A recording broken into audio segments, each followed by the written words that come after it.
lo que es las preguntas o dudas que tengan. Por favor, que nos ayuden dejando cualquier duda o inquietud en el chat de Zoom. Y al final, justamente en la zona de ronda de preguntas, vamos a responder estas preguntas. Cualquier duda, inquietud que tengan, sin ningún problema, vamos a estar aquí para ayudarles a resolverlas. Perfecto, sigamos, empecemos con esta capacitación el día de hoy. ¿Por qué elegir Difacel? Somos el socio estratégico en calidad de energía que necesitan los instaladores para sus sistemas de protección contra el rayo, sobretensión y puestas a tierras. Nuestra misión aquí es poder ser su socio estratégico y que todas sus implementaciones o sistemas de calidad de energía para sus clientes o instaladores puedan ser las mejores para que puedan tener alta calidad en sus instalaciones. En Difacel trabajamos todos los días para ofrecer materiales de primera calidad a precios justos, con el firme propósito de hacer que cada uno de sus proyectos sean más rentables. Nuestra misión es que los productos sean de alta calidad, a un buen precio y que todos sus proyectos puedan tener ganancias sustentables. Todo esto respaldado siempre por nuestro equipo dispuesto a brindarle la mejor asesoría técnica. Nosotros, por la compra de cada producto, nosotros vamos a darle asesoría técnica de cada implemento o producto que compre. Vamos a estar atrás suyo de su proyecto para ayudarle a que todo salga de la mejor manera y eficiente. Sigamos entonces. ¿Cuál es la necesidad de protección?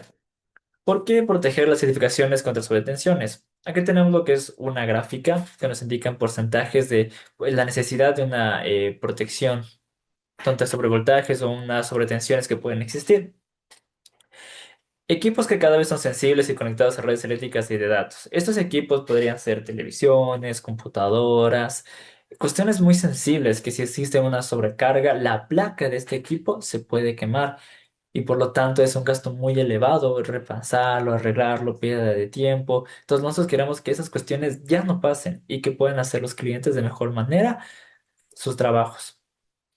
El 61% de daños eléctricos en el hogar son causados por sobretensiones transitorias por los rayos. Uno dice, bueno, el rayo no cayó, no me cayó a mí, no va a pasar nada, no se me va a quemar nada en mi casa, todo está bien, pero no es tanto así. Si el rayo me cae a una distancia o cae en mi barrio, es muy posible que tenga estos sobrepicos, sobretensiones que puedan quemar igual las placas de mis equipos. Entonces, la importancia de tener estas protecciones es primordial. Aunque el rayo nos caiga un porcentaje lejano, tenemos que proteger nuestro sistema. Las sobretensiones pueden provocar fallos, como estaba mencionando anteriormente, interrupciones, destrucciones de equipos y pérdidas económicas. La protección es la seguridad de las personas. Es muy importante. Todo esto relacionado al día de hoy, estamos diciendo que la protección no es una inversión. En la protección es una inversión, no es un gasto. Es algo muy importante que tomen en cuenta. Y sigamos con esta capacitación para que pueda hablar mi compañero Jefferson que va a estar el día de hoy. Vamos a hablar de las partes técnicas, de las partes teóricas sin ningún problema. Y sigamos, y ahorita ya voy a dar el paso a mi compañero Jefferson para que pueda seguir hablando sobre esta capacitación. Recuerden, cualquier duda, inquietud, en el chat estarían para ayudarles.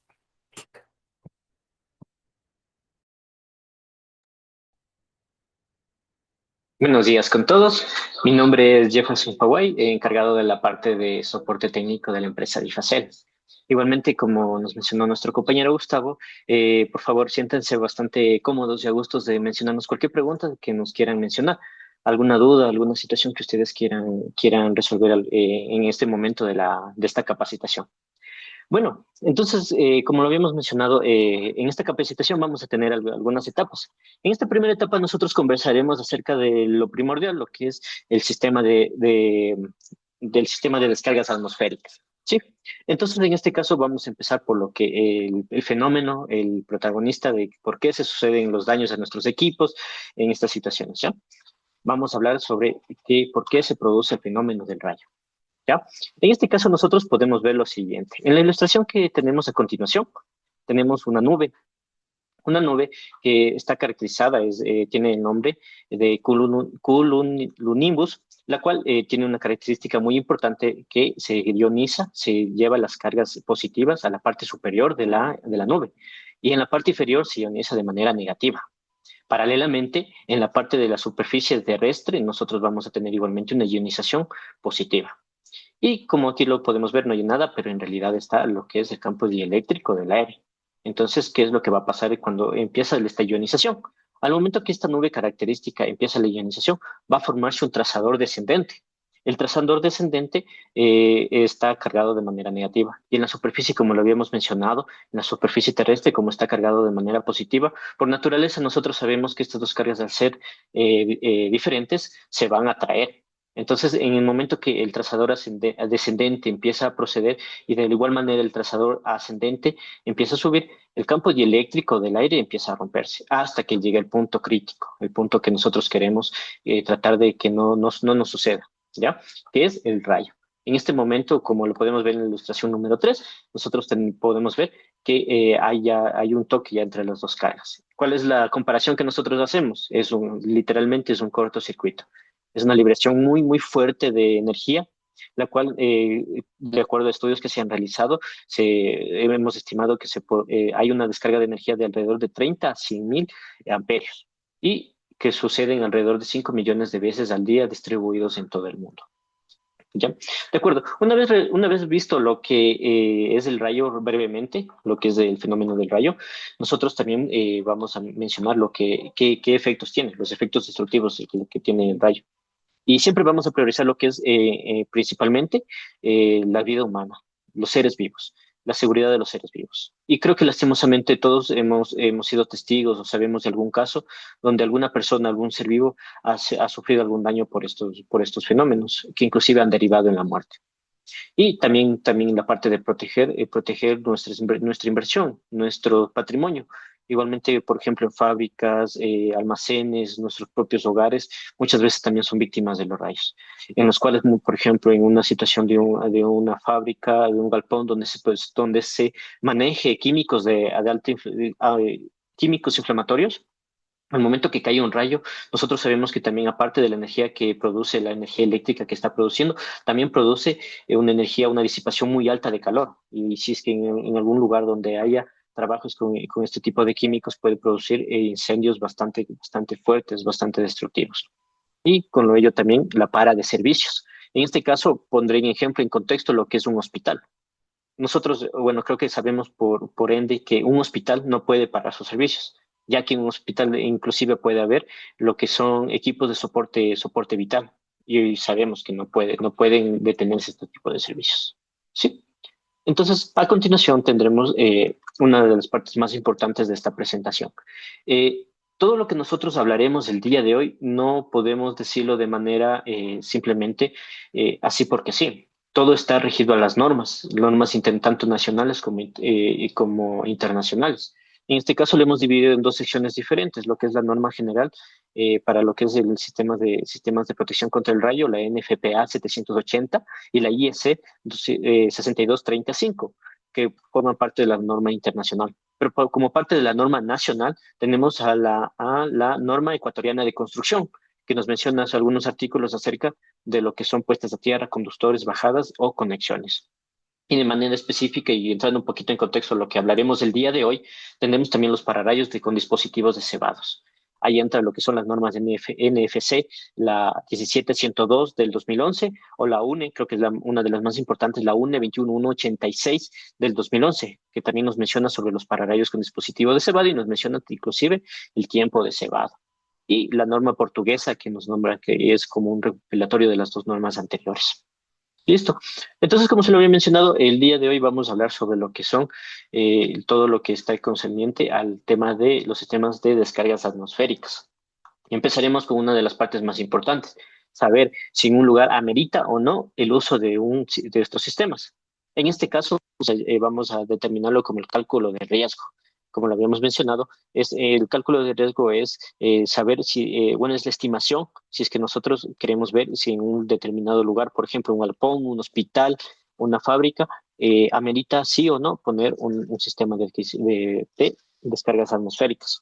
Y en este punto nosotros tenemos algunas variables que entrarán en juego, como lo son las dimensiones y la altura de la estructura que queremos proteger, el nivel de impactos anuales, que es por kilómetro cuadrado al año, los materiales de construcción, tipos de estructuras cableados y todos los servicios conectados, y el uso de la edificación. El uso de todas estas variables nos va a dar para poder hacer el cálculo si queremos o no, si pues, tenemos o no que realizar un sistema de descargas atmosféricas. Y lo explicaremos a continuación. Igualmente, como se lo había mencionado, todo esto está normalizado. Listo. A continuación, igualmente en la parte del segmento de cálculo de riesgo, como se menciona aquí, es un criterio. Es un criterio que va a estar relacionado con porcentajes que nos menciona si es que el lugar amerita o no tener un sistema de descargas atmosféricas. Y está relacionado con los siguientes términos: la frecuencia esperada de impactos en EPSUB y el riesgo admisible. La frecuencia esperada de impactos es un término que se lo determinará de acuerdo a una fórmula que nos ofrece igualmente la norma. Y el riesgo admisible son valores constantes que igualmente nos ofrece la norma, pero que igualmente estará dispuesto al criterio del diseñador. ¿Cuál es la comparación de estos dos? Nos menciona que si la frecuencia de impactos esperados es mayor al riesgo admisible, el lugar sí o sí tiene que tiene que tener implementado un sistema de descargas atmosféricas, en este caso, ¿sí? Más adelante vamos a dar un poquito más de detalles, especialmente lo que son estos dos términos, lo que es la frecuencia esperada y el riesgo admisible, y cómo se lo utilizaría de acuerdo a los casos necesarios. ¿Ya? En este caso pasaremos directamente a un ejemplo donde nosotros vamos a estimar si es que sí o no necesitamos el uso de estos sistemas. ¿Ya? Para este caso nosotros vamos a utilizar, vamos a ponernos en contexto lo que es un galpón industrial, un galpón bastante normal, que como nos menciona aquí es de tipo industrial, tendrá las dimensiones de 40 por 25 por 12, tendrá una ubicación de una zona de actividad eléctrica moderada. Tendremos una densidad de rayos de 8 rayos por kilómetro cuadrado al año y un coeficiente de ubicación de 1. ¿Ya? Entonces, en este caso, quisiera que, por ejemplo, en la parte de densidad de rayos y el coeficiente de ubicación son dos términos nuevos que los acabo de mencionar. En el caso de la densidad de rayos, nosotros nos basaremos en el mapa isoceraónico del Ecuador. Pero aquí viene uno de los pequeños contras que estamos teniendo en este caso, que en el caso del mapa isoceraónico del Ecuador no está actualizado hasta ahora. eh, Solamente está actualizado por ahí alrededor del 2013-2014, por lo cual podría decirse que puede ser una desventaja, pero en realidad nosotros tenemos que hacer estimaciones para poder tener un cálculo bastante preciso. En este caso, en el mapa isoceraónico, muchas veces nos da, por ejemplo, dice en tal zona cae alrededor de 4 a 8 rayos por kilómetro cuadrado al año. En esa situación, nosotros siempre tomaremos el dato más crítico, que en este caso podría ser 8 rayos por kilómetro cuadrado.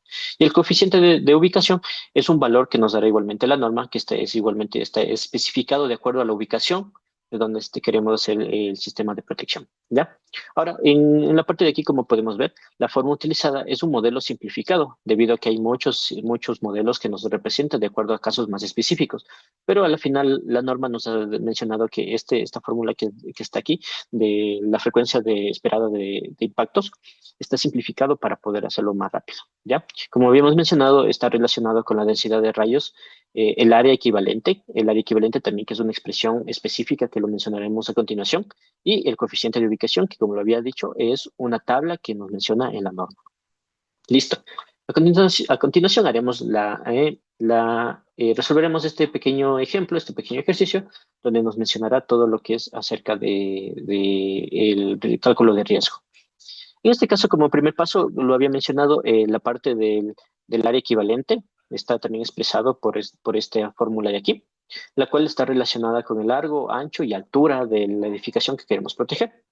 Para el caso que lo habíamos mencionado con los datos anteriores, tenemos un resultado de 9.751 metros cuadrados. Y al momento, bueno, con esto determinaremos lo que es el cálculo de área equivalente y con esto podemos calcular lo que es la frecuencia esperada de impactos. Habíamos mencionado que vamos a tener 8 rayos por kilómetro cuadrado al año, el área equivalente de 9.751 por el coeficiente de ubicación. Aquí es donde entra la parte que les mencionaba sobre que esta tablita que está aquí es lo que nos menciona el coeficiente de ubicación de acuerdo a la ubicación de cada uno de las edificaciones, en donde nos menciona que si es que la edificación, al lado de la edificación hay estructuras o árboles más altos que el de donde nosotros queremos proteger, o son menores o iguales en altura, o no hay nada cercano, o la ubicación, o el lugar donde nosotros queremos proteger está ubicado en alguna cima, en alguna loma o en alguna colina. Nosotros, por ejemplo, para las personas que vivimos en Quito, puedes ponerles en contexto de la parte oeste de la ciudad, podemos ver lo que es la montañita con antenas. Entonces, en ese caso, utilizaríamos el coeficiente de ubicación 2. ¿Ya? Una vez resolviendo todo este pequeño ejemplo, nos da que una cantidad de 0.078 impactos al año, que nos refleja que cada 12 13 años va a caer un rayo. Viéndolo superficialmente, posiblemente nosotros digamos, no, pues un rayo que caiga cada 2 años no es mucho, pues no representa riesgo. Pero si yo me pongo en contexto de la inversión que yo hago, por ejemplo, en una empresa, en una industria donde aparte de la inversión que se hace, tanto en la infraestructura, también se lo hace en la parte de inversión de maquinaria, yo arriesgarme que cada 12 años haya pérdidas millonarias es algo muy complicado. Entonces, para eso procederemos a las siguientes etapas de este cálculo que se lo mencionaba hace un momento. Estimaremos el riesgo admisible, N sub A. Como se lo había mencionado, también está normalizado por esta tabla que está aquí, donde podemos ver que, como se mencionó desde un principio, las vidas humanas siempre va a ser la prioridad. Por lo tanto, el riesgo admisible para pérdidas humanas siempre va a ser de 10 a la menos 5. Pero en el caso de pérdida de servicio público, patrimonio cultural o estructuras en general, el riesgo admisible va a ser de 10 a la menos 3. En este caso, nosotros vamos a tomar el riesgo admisible de estructuras, que es de 10 a menos 3, de 0.01. ¿Ya? A continuación tendremos la siguiente parte, la comparación. Entonces nosotros veremos que la frecuencia esperada de impactos es 0.078 y el riesgo admisible que nosotros habíamos estimado es 0.01. Como podemos ver, la frecuencia esperada es mayor al riesgo admisible. Por lo tanto, como lo habíamos visto en una diapositiva anterior, la conclusión es que en la estructura que habíamos mencionado, sí o sí, tiene que tener un sistema de descargas atmosféricas. Entonces, no es que si es que quiero o no quiero, sino que de acuerdo a lo que se ha dicho, va a caer un rayo cada 12 años y por lo cual yo necesito que haya sí o sí uno de estos sistemas. ¿Ya? Ahora, entraremos a una siguiente sección dentro de la parte de estos sistemas. Ya vimos si es que el lugar amerita tener un sistema de descargas atmosféricas. Ahora vamos a ver qué vamos a utilizar y nos podremos ahora sí mucho más profundizar y más en contexto lo que son los dispositivos, los pararrayos con dispositivo de cebado. Creo que es el gran protagonista de esta sección, debido a que vamos a diferenciar dos situaciones muy diferentes. Lo que son los pararrayos pasivos, muchas veces también llamados las puntas Franklin, o también los pararrayos con dispositivo de cebado, que son los pararrayos activos. ¿Cuál es la diferencia entre estos dos? De por sí, puedo mencionar que los pararrayos pasivos sí cumplen con su propósito, pero no tienen la eficiencia adecuada que tiene, por ejemplo, un pararrayos activo, que es un pararrayos con dispositivo de cebado, que la característica de este es que, como lo habíamos mencionado en un principio, cuando se realiza el fenómeno del rayo, el pararrayos activo genera un trazador ascendente que se adelanta al trazador descendente del rayo, lo que produce que el impacto del rayo se produzca en una altura mucho más superior a la superficie que nosotros queremos proteger. Por tanto, el impacto o el daño que podría producirse por este rayo va a ser mucho menor en este caso, y una de las ventajas más grandes que nosotros producimos debido a este fenómeno que menciono del dispositivo de cebado es que el radio de protección va a ser mucho mayor. Entonces, en este caso, nosotros tenemos radios de protección de hasta 107, 120 metros. Ya. Ahora, una de las cosas más importantes que se tiene que también considerar es que al momento de utilizar un dispositivo de cebado, un pararrayos con dispositivo de cebado, el ahorro es mayor. Pero ahora tal vez en este momento alguien que se dedique al tema de calidad de energía, la instalación de pararrayos, me podría decir, no, pues pero si un pararrayos activo es muchísimo más caro que un pararrayos pasivo. Y es verdad. En la práctica, al momento de adquirir un pararrayos pasivo, poner uno contra uno, el pararrayos activo es mucho más costoso que el pararrayos pasivo. Pero ¿a qué me refiero con que el ahorro va a ser mucho más superior que el pararrayos activo? Debido que a lo que había mencionado hace un momento, el radio de protección es mucho mayor. Y en el momento que el pararrayos activo protege más área, eh, estamos generando un ahorro porque el pararrayos pasivo tiene que ser ubicados muchos pararrayos para que proteja la misma cantidad que protege un pararrayos activo. Entonces, ¿qué conlleva esto? Al momento que yo utilizo un pararrayos de cualquier, sea activo o pasivo, ¿qué conlleva? Que tiene que utilizar el pararrayos, bajante, torre, puestas a tierra. Entonces, cuando yo utilizo un pararrayos activo, solo utilizaré uno. Depende del área que yo quiera proteger.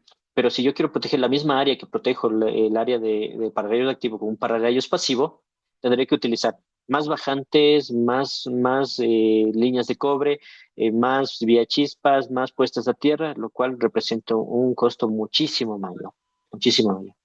Y cuál es una de las ventajas más importantes también de los pararrayos activos, es que al momento que solamente se utilice un solo pararrayos para un área específica, el mantenimiento como instalación va a ser mucho más rápido, mucho más fácil. Entonces, nosotros consideramos que los pararrayos pasivos siempre es un sinónimo de economía, eficiencia y seguridad. Considerarlo mucho en esta parte. A continuación, vamos a tener otra parte, una sección muy importante, lo que ya había mencionado, y es el cálculo de lo que es el rayo de protección. Es algo muy importante porque el cálculo de radio de protección está normalizado también dentro de la norma, la 21186. Nos menciona que el radio de protección va a estar variado de acuerdo a la altura, avance de cebado y nivel de protección.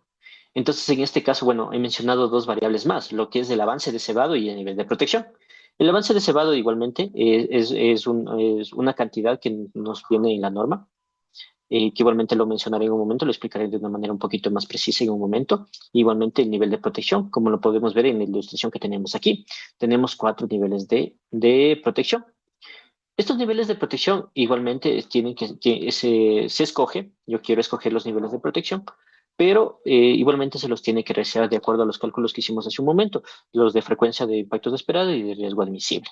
¿Ya? En este caso, bueno, como podemos ver en esta estructura, el dispositivo de cebado va a estar puesto en una torre con una bajante y va a estar aterrizado con un punto a tierra. ¿Ya? Y como lo habíamos mencionado, el radio de protección va a variar de acuerdo a la altura y el avance de cebado y nivel de protección que nosotros escojamos. Entonces, a continuación vamos a dar un poquito más específico cómo se realiza este cálculo de radio de protección. Poniéndonos en contexto un poquito, podemos ver aquí esta fórmula que nos menciona que el radio de protección es igual a la raíz cuadrada de 2 por R que representa el radio de la esfera rodante del nivel de protección. En este caso, igualmente lo mencionaré en un momento, qué significa la esfera rodante, el radio de la esfera rodante. Por la altura menos la altura al cuadrado más delta. Delta, que es un equivalente del avance de cebado de nuestro pararrayos. ¿Ya? Por 2 por R más delta. ¿Ya? En un momento mencionaré mucho más específico qué significa este tema del rayo de la esfera rodante y lo que es el avance, equivalente del avance de cebado. ¿Ya? Entonces, como podemos ver aquí, una estructura, nuestra torre, que está a una altura específica con un radio de protección. Para adelantarme un poquito lo que es el radio de esta esfera rodante, es como que imaginémonos que en la punta de nuestro pararrayos tendrá una esfera con un radio específico.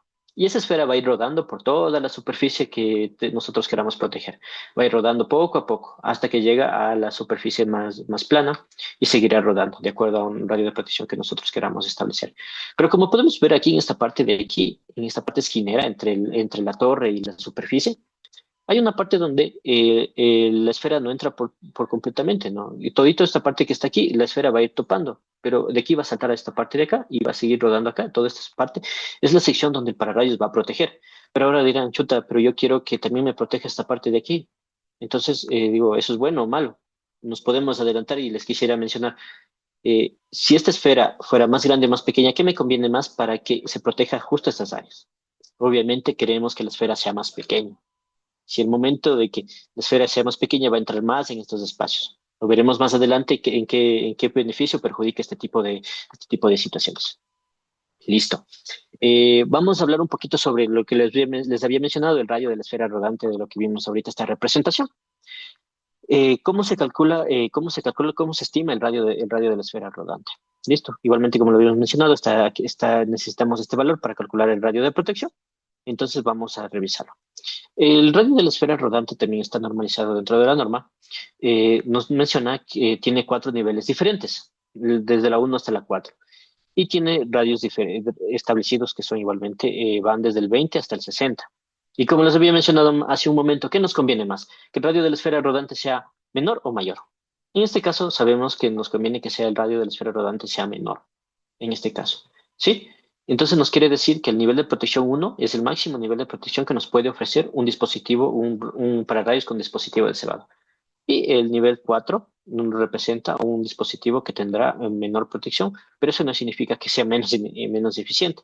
Aquí viene una de las partes más importantes que nosotros tenemos que considerar, que es eh, para qué yo necesito cada uno de estos pararrayos. Si yo tengo cuatro niveles de protección, cada pararrayos tendrá un nivel diferente, de acuerdo a lo que yo necesito. Como lo había mencionado hace un momento, nosotros en este punto vamos a establecer lo que son el riesgo admisible, y la frecuencia esperada de impactos. Como lo podemos ver en esta expresión de aquí, necesitamos saber la eficiencia requerida, que va a ser mayor o igual a uno menos el riesgo admisible sobre la frecuencia esperada de impactos. Aquí ponemos un ejemplo adicional al que le habíamos realizado hace un momento, donde habíamos determinado un riesgo admisible de 0.01 para estructuras y con una frecuencia de impactos de 1.45. En este caso, para este ejemplo, nos está mencionando que va a caer alrededor de 1 a 2 rayos por año. Entonces la situación se vuelve más crítica. Al momento de resolver esta expresión, nosotros podemos ver que la eficiencia requerida va a ser superior a lo que necesitamos una eficiencia superior al 99.31%. Y ahí vamos a pasar a esta tabla que también está en la norma, que nos menciona que cuando nos resulta una eficiencia mayor al 98%, sí o sí tendremos que utilizar un pararrayos de nivel 1. ¿Ya? Ahora, tenemos estos otros casos, en donde inclusive nos menciona, por ejemplo, aquí en nivel 3 nos dice que si la eficiencia nos sale que sea del 80 al 95%, vamos a requerir un pararrayos con nivel de protección 3.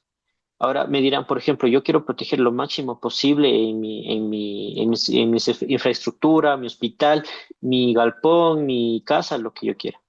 Pero, por ejemplo, no necesitamos que haya la protección tan fina, por ejemplo, cuando es un lugar donde no está habitado, donde solamente hay equipos, equipos que simplemente necesitan la protección más básica para que no sean afectados. El nivel uno, por lo general, siempre se utiliza para cuando hay eventos críticos, donde hay, por ejemplo, hospitales, donde, como se lo mencionó en un principio, la continuidad de su servicio es prioridad, o sistemas de comunicación que también son prioritarios dentro de la ciudad. En este caso, por ejemplo, nosotros queremos el nivel uno y como lo habíamos mencionado hace un momento en la tablita, nos menciona que el nivel uno tiene un radio de esfera rodante de 20. ¿Ya? Espero que todavía, bueno, seguimos el contexto del cálculo del radio de protección. No nos olvidemos de la formulita que teníamos hace un momento, la formulita donde teníamos que determinar el radio de No, esfera es una rodante. capacitación. Hay que capacitarse, ¿sí, Sí. no? ¿Cómo está? Buenos días. Bueno, le recordamos a todos los participantes que las preguntas los podemos tener al final, ¿ya? Igualmente, en cualquier caso, si es que necesitamos alguna duda, igualmente estamos en la disposición para responderla, ¿ya? Entonces, continuaremos. Bueno, como lo habíamos mencionado, hasta ahorita habíamos definido lo que es el radio de la esfera rodante y como lo vemos, no es nada difícil, pero tiene su chiste porque en realidad en la parte de la norma nos menciona bastantes parámetros que tenemos que considerar para poder estimar este radio de protección. Ahora vamos al parámetro delta. ¿Cómo calculamos el parámetro delta? El parámetro delta está relacionado directamente con lo que es el avance de cebado. El avance de cebado está representado por delta T, y como lo podemos ver en la tablita de aquí, el avance de cebado está en microsegundos. Y, por ejemplo, en este caso, vamos a representar el avance de cebado 22, 32, 47 y 60 microsegundos. ¿Ya? ¿Qué nos dice la norma? Que que delta va a ser igual al avance de cebado por 10 a la menos 6. Y como podemos ver, el avance de cebado, como lo había mencionado, está en microsegundos. Por tanto, el menos 6 con el microsegundos de acá se van a simplificar, lo cual nos da esta identidad de aquí, que delta va a ser igual a delta t. Entonces, lo que nos quiere decir que aquí lo que menciona en la tabla, que va a ser una proporcionalidad bastante curiosa, de que el delta t va a ser igual a delta, pero en metros. Ahora pasamos de microsegundos a segundos, la misma cantidad numérica, pero cambiando de unidad. Entonces tenemos estas cantidades de aquí, va a ser lo mismo, pero en metros. Ahora tenemos que tener una consideración bastante importante en esta parte de la capacitación y quisiera ser bastante enfático en mencionar esto. Según la norma que nos menciona la NFC 14102-2011, nos menciona que en las pruebas realizadas el avance de cebado mayor que se ha producido, que se ha estabilizado, que se ha establecido dentro de la norma, es de 60 microsegundos. No podemos establecer como parte comercial más allá de los 60 microsegundos. Ahora, por ejemplo, si algún distribuidor o técnico te dice, mira, yo te quiero ofrecer un pararrayos con un avance de cebado de 100 microsegundos, pero no, pues si la norma me está diciendo que el límite superior va a ser 60 microsegundos, entonces algo está pasando por ahí. Hay que tener mucho cuidado con esa parte. Es algo que nos ofrece la norma y nos dice, mira, si es que hay un avance de cebado pasado de los 60 microsegundos, algo está mal ahí, hay que tener cuidado. Listo. Entonces, igual, a pesar de que en la norma nos dice que en ensayos se han producido avances de cebado superiores, no se lo han establecido para que se lo haga comercialmente porque estos avances de cebado no han sido estables, no han sido proporcionales a todas las necesidades que se producen para producir un pararrayos. Listo. Ahora, como lo hemos mencionado, creo que es una de las partes más contundentes que quisiera que veamos en este momento es una tablita, esta tablita que está aquí, es la tablita que nosotros ofrecemos como empresa en Difacel de los productos de los pararrayos. Nosotros contamos con los pararrayos de la marca Ituibach de la categoría S1, S2 y S3. ¿Ya? En este caso, nosotros podemos ver lo siguiente. Vamos a establecer un mástil de 6 metros. Recordamos que el mástil de 6 metros recordamos que el rayo de protección de un pararrayos con dispositivo de cebado iba a variar de acuerdo a la altura del mástil y al avance de cebado. ¿Ya? En este caso nosotros vamos a ponerle como constante que el mástil va a tener 6 metros. ¿Ya? Entonces por esa parte no nos vamos a preocupar. Y parte del cálculo que habíamos mencionado hace un momento es si es que necesita que el pararrayos sea de nivel 1, nivel 2, nivel 3 o nivel 4. En este caso, el avance de cebado va a ser ya criterio del diseñador o del instalador.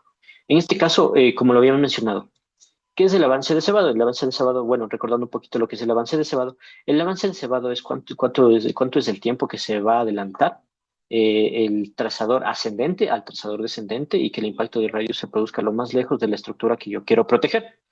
Ahora, por ejemplo, en el caso, tenemos aquí 22 microsegundos, significa que va a adelantarse 22 microsegundos al impacto de rayo lo que va a ser el tiempo menor que nosotros, bueno, podemos proporcionar dentro de nuestros productos.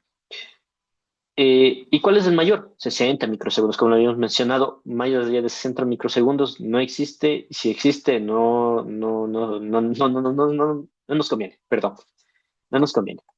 En este caso, podemos ver que los niveles de protección, como lo habíamos mencionado, tenemos uno, 2 y 3 y 4, y aquí, de acuerdo al criterio que hayamos realizado, podemos decir, por ejemplo, yo quiero un pararrayos con nivel uno con un avance de cebado de 60.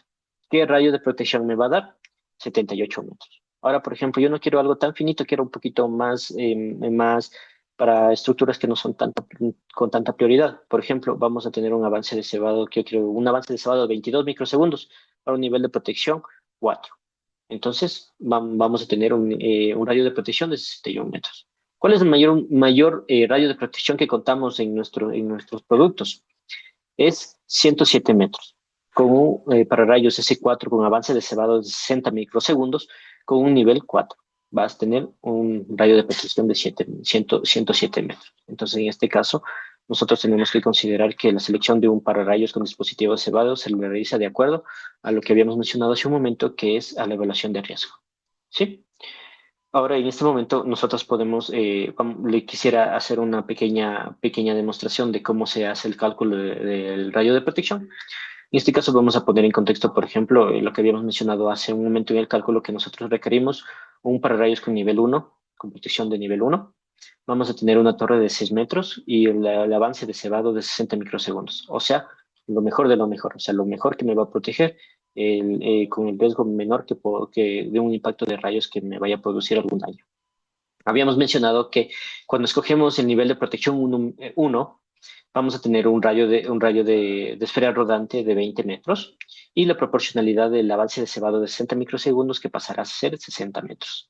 En este caso, haciendo el reemplazo correspondiente en la fórmula que se lo había mencionado hace un momento, tenemos un radio de protección de 78,76 metros. En este caso, podemos representarlo de 78 a 79 metros, sería el área que va a proteger para rayos, solo el área que está aquí. Entonces, en ese caso, nosotros tenemos que considerar que toda esta área de aquí va a ser lo que va a proteger nuestra maquinaria, el pararrayos va a proteger nuestra maquinaria, nuestras infraestructuras y todo lo que nosotros queramos. Ahora, de acuerdo a la norma, una cosa de la que yo quisiera mencionar bastante, también algo curioso que nosotros hemos revisado en la norma, es que nosotros la altura del mástil no podemos poner cualquier altura, ¿ya? La altura del mástil tiene que ser mínimo de 5 metros bajo de esa cantidad de metros, tenemos que utilizar otra expresión. Pero en realidad la mayoría de aplicaciones casi siempre se utiliza una estructura de mayor a 5 metros. en el caso de la empresa que nosotros como Difacel ofrecemos torres que van de secciones de 3 en 3. Entonces, con dos secciones de 3 tenemos una altura base de 6 metros, lo que acapara totalmente lo que nos menciona la norma que tiene que ser mayor a 5 metros. En este caso. Listo. En este momento, bueno, creo que de manera rápida, espero que si es que hay alguna pregunta, alguna situación, alguna curiosidad que haya surgido dentro de este momento, como lo había mencionado, siéntanse en confianza de mencionarlo dentro del chat del Zoom. Al final de esta capacitación nosotros lo responderemos. Igualmente, en un momento pasaremos a una siguiente etapa de lo que son otros elementos que tienen que también ser considerados dentro de la parte de calidad de energía. Entonces, en este momento le pasaré con mi compañero Gustavo, que continuará con la presentación.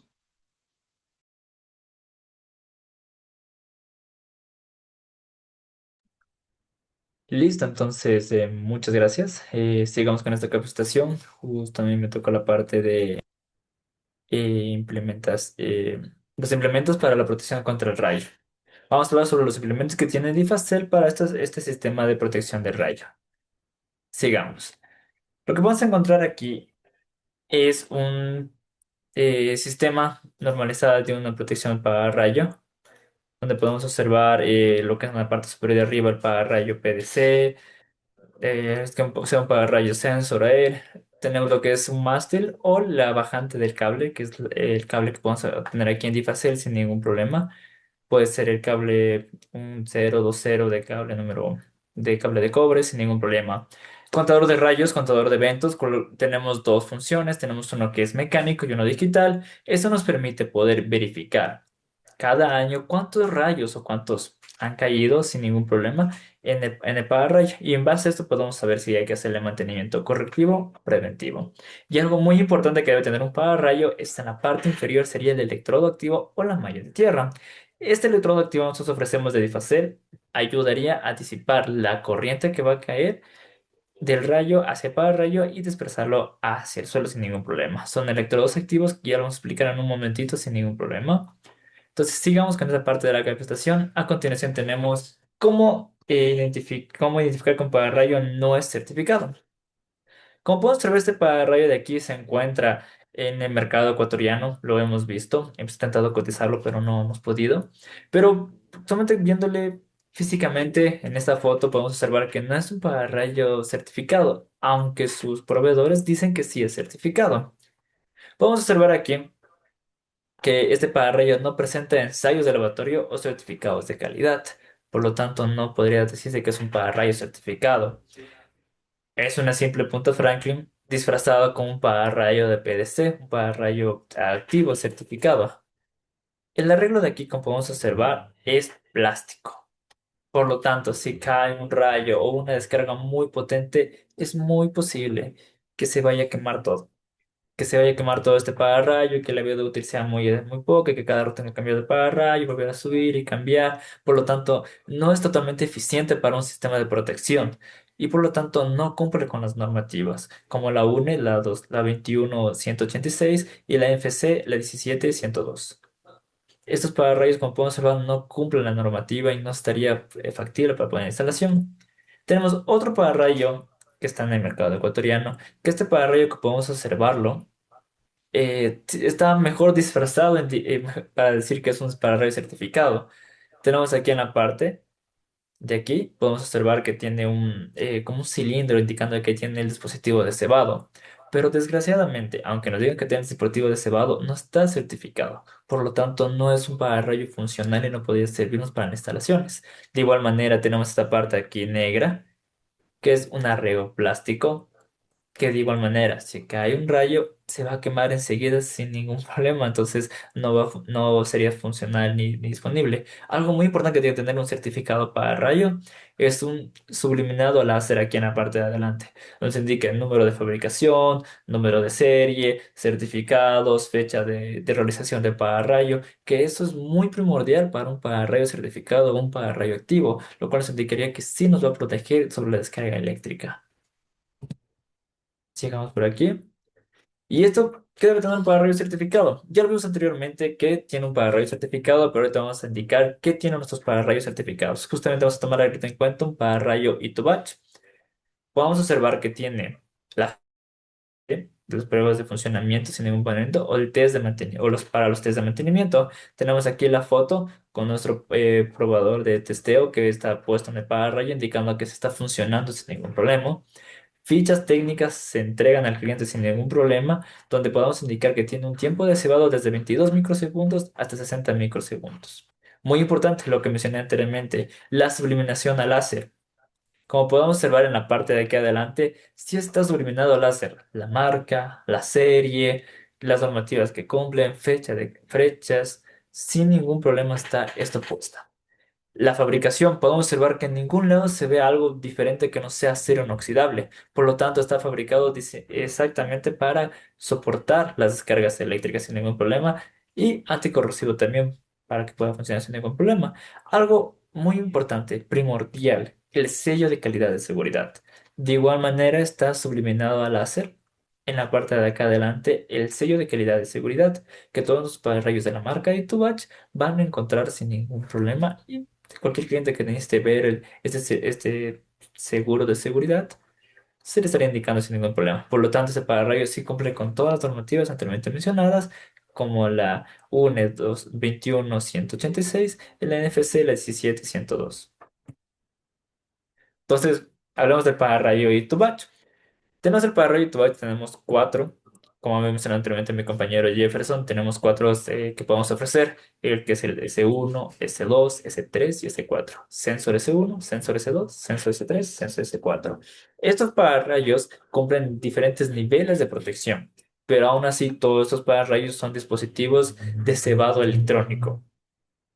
Cumple con todas las normativas que exigen la normativa europea y algo muy importante, estos pararrayos son de procedencia europea, son de España, por lo tanto cumplen con todas las normativas, todos los certificados, acero inoxidable y solamente porque Difacel trabaja con el Tubach lleva un buen tiempo, vamos a tener 15 años de garantía.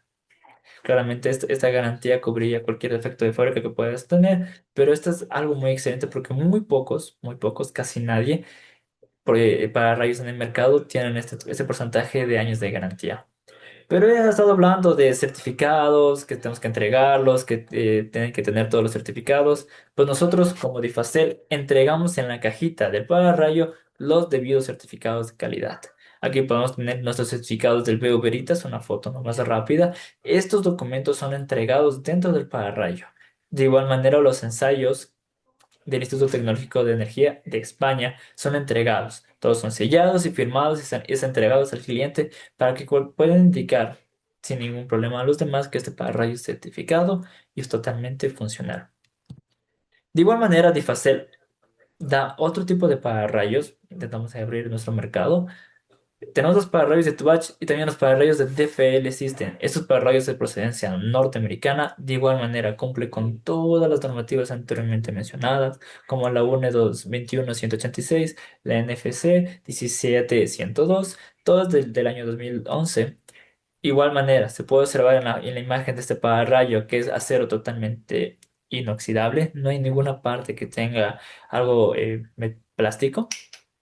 Igual subliminado de esta manera, subliminado y con su código QR que se puede escanear y con eso nos llevaría a ver todos los certificados, como que están aquí algunos de los que damos, igual en físico se le da cuando se compra el pararrayo. Este se da 10 años de garantía, estamos en procesos para aumentar estas garantías, pero con gusto se le entrega estos pararrayos totalmente certificados y funcionales sin ningún problema a nuestros clientes. Y de igual manera este pararrayo podemos observar que tiene nuestro testeo. Siempre se entrega si el cliente desea. El pararrayos se le puede entregar testeado, funcionando, indicando que todo está bien y sin ningún problema. Se le entrega testeado y que tenemos otra foto de otro pararrayo, de un pararrayo de FL System testeado donde cumpliríamos con todas las normas, indicando que el pararrayo se cumple. Algo muy importante que comenté anteriormente en un sistema de protección contra el rayo es los contadores de rayos. Ellos nos sirven para poder hacer un conteo anual de cuántos rayos han caído o emisiones han tenido el pararrayo. En base a eso podemos saber si el pararrayo es necesario hacerle un mantenimiento correctivo o preventivo. Tenemos dos tipos de pararrayos.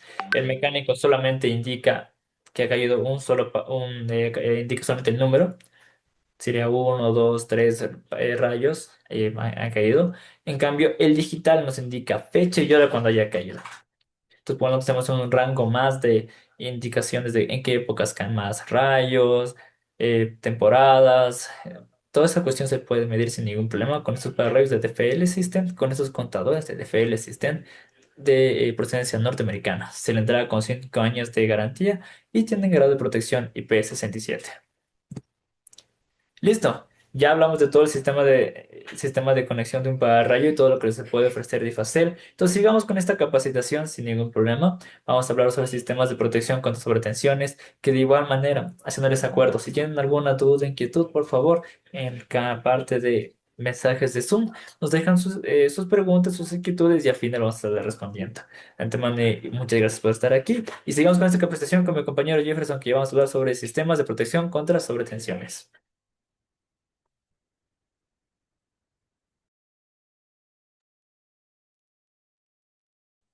¿Me confirman si me pueden escuchar bien? Ya, perfecto, me confirman que sí nos están escuchando bien. Listo, entonces en este momento entremos a otra sección, a otra etapa de este pequeña capacitación, en donde nosotros mencionaremos lo que son los protectores para sobretensiones. Entonces, ahora, permíteme un momento.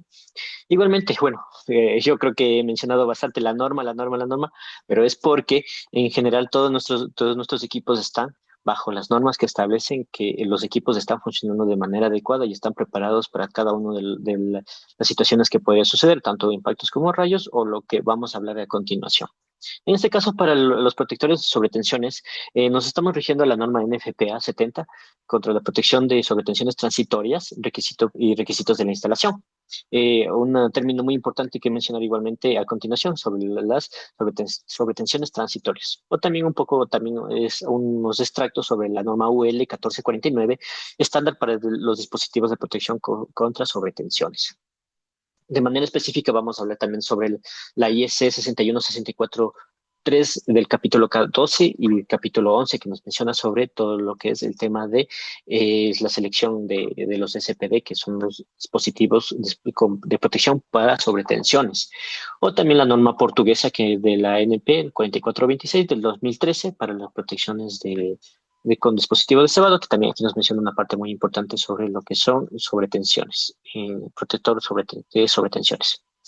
Listo, a ver, en este momento, bueno, a continuación vamos a explicar una de las partes más importantes que tenemos como parte de la empresa, como Difacet, es que nosotros no solamente ofrecemos lo que es el pararrayo, sino ofrecemos el sistema integral completo. ¿Cuál es el sistema integral completo? En este momento, bueno, como hace un momento mi compañero Gustavo lo mencionó, está constituido, por ejemplo, con el pararrayos, que es la etapa donde se capta el rayo, y la siguiente etapa donde es la bajante. La bajante, la cual guía toda esta energía a la puesta a tierra, la puesta a tierra donde va a disipar toda la energía del rayo de una manera segura para que no haya ningún perjuicio, tanto como lo habíamos mencionado al principio, y lo voy a insistir, que es la parte de la vida humana o de la infraestructura en general. Ya, y en este momento nosotros, bueno, quisiera diferenciar que estos tres puntos que he mencionado en este momento trata de lo que son la protección, pero de forma externa. De manera interna nosotros tenemos el siguiente dispositivo, como lo habíamos mencionado al principio, es el dispositivo de protección contra sobretensiones. Y lo mencionaremos cuál es su funcionalidad, qué hace, cómo funciona a continuación. ¿Ya? Primero entremos en contexto. ¿Qué es una sobretensión transitoria y de dónde nomás se produce? En este caso, los efectos es prácticamente producidos por los efectos del rayo o por conmutaciones. En este caso, podemos ver, como lo vemos en la ilustración, tenemos una onda senoidal que representa el voltaje que nosotros consumimos a diario en nuestros hogares, nuestras empresas, en alguna industria. Una onda senoidal normal. Pero como podemos ver en este punto de aquí, tenemos una sobretensión que está caracterizada porque en este punto llega hasta inclusive a los miles de voltios y más que nada también solamente dura alrededor de un microsegundo como máximo. Pero esta cantidad de sobretensión en un tiempo tan corto es más que suficiente para producir daños hasta inclusive millonarios y problemas muy, muy complicados en nuestro sistema eléctrico. Entonces, aquí vamos a presentar nuestros productos. Tenemos lo que son los supresores de sobretensiones, los cuales, como los había mencionado, tienen el objetivo de atenuar. atenuar esos sobrepicos que habíamos visto hace un momento, para que la energía que llegue a nuestros equipos, al punto final donde nuestros equipos consumen la energía, sea el menor posible. Y de esa manera no haya ningún problema que se nos dañe o haya algún problema. Como podemos ver, bueno, aquí un poquito más específicamente, bueno, como lo notamos en este caso, en este supresor de sobretensiones, podemos utilizarlo para, en este caso, aquí vemos la conexión de puesta a tierra, es donde se liberará toda esta energía que es perjudicial para nuestros equipos. Listo. Ahora, a continuación, vamos a ver cómo funciona un supresor de sobretensiones, ¿ya? Un supresor de sobretensiones es básicamente un varistor. Un varistor tiene la característica que al momento que detecta sobretensiones muy críticas, el varistor es como un dispositivo abierto. Pero al momento que el varistor detecta que hay sobrepicos de la orden de miles de voltios, este varistor se va a cerrar.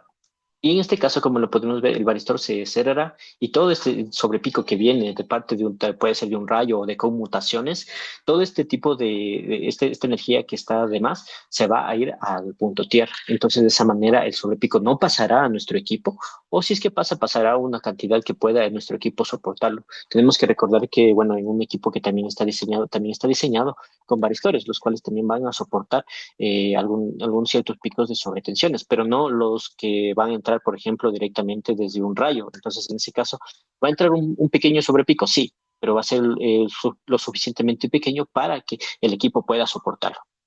Ya, en este caso, a continuación tendremos cuáles son los tipos de sobretensiones. En este caso vamos a dividirlos en dos casos muy importantes.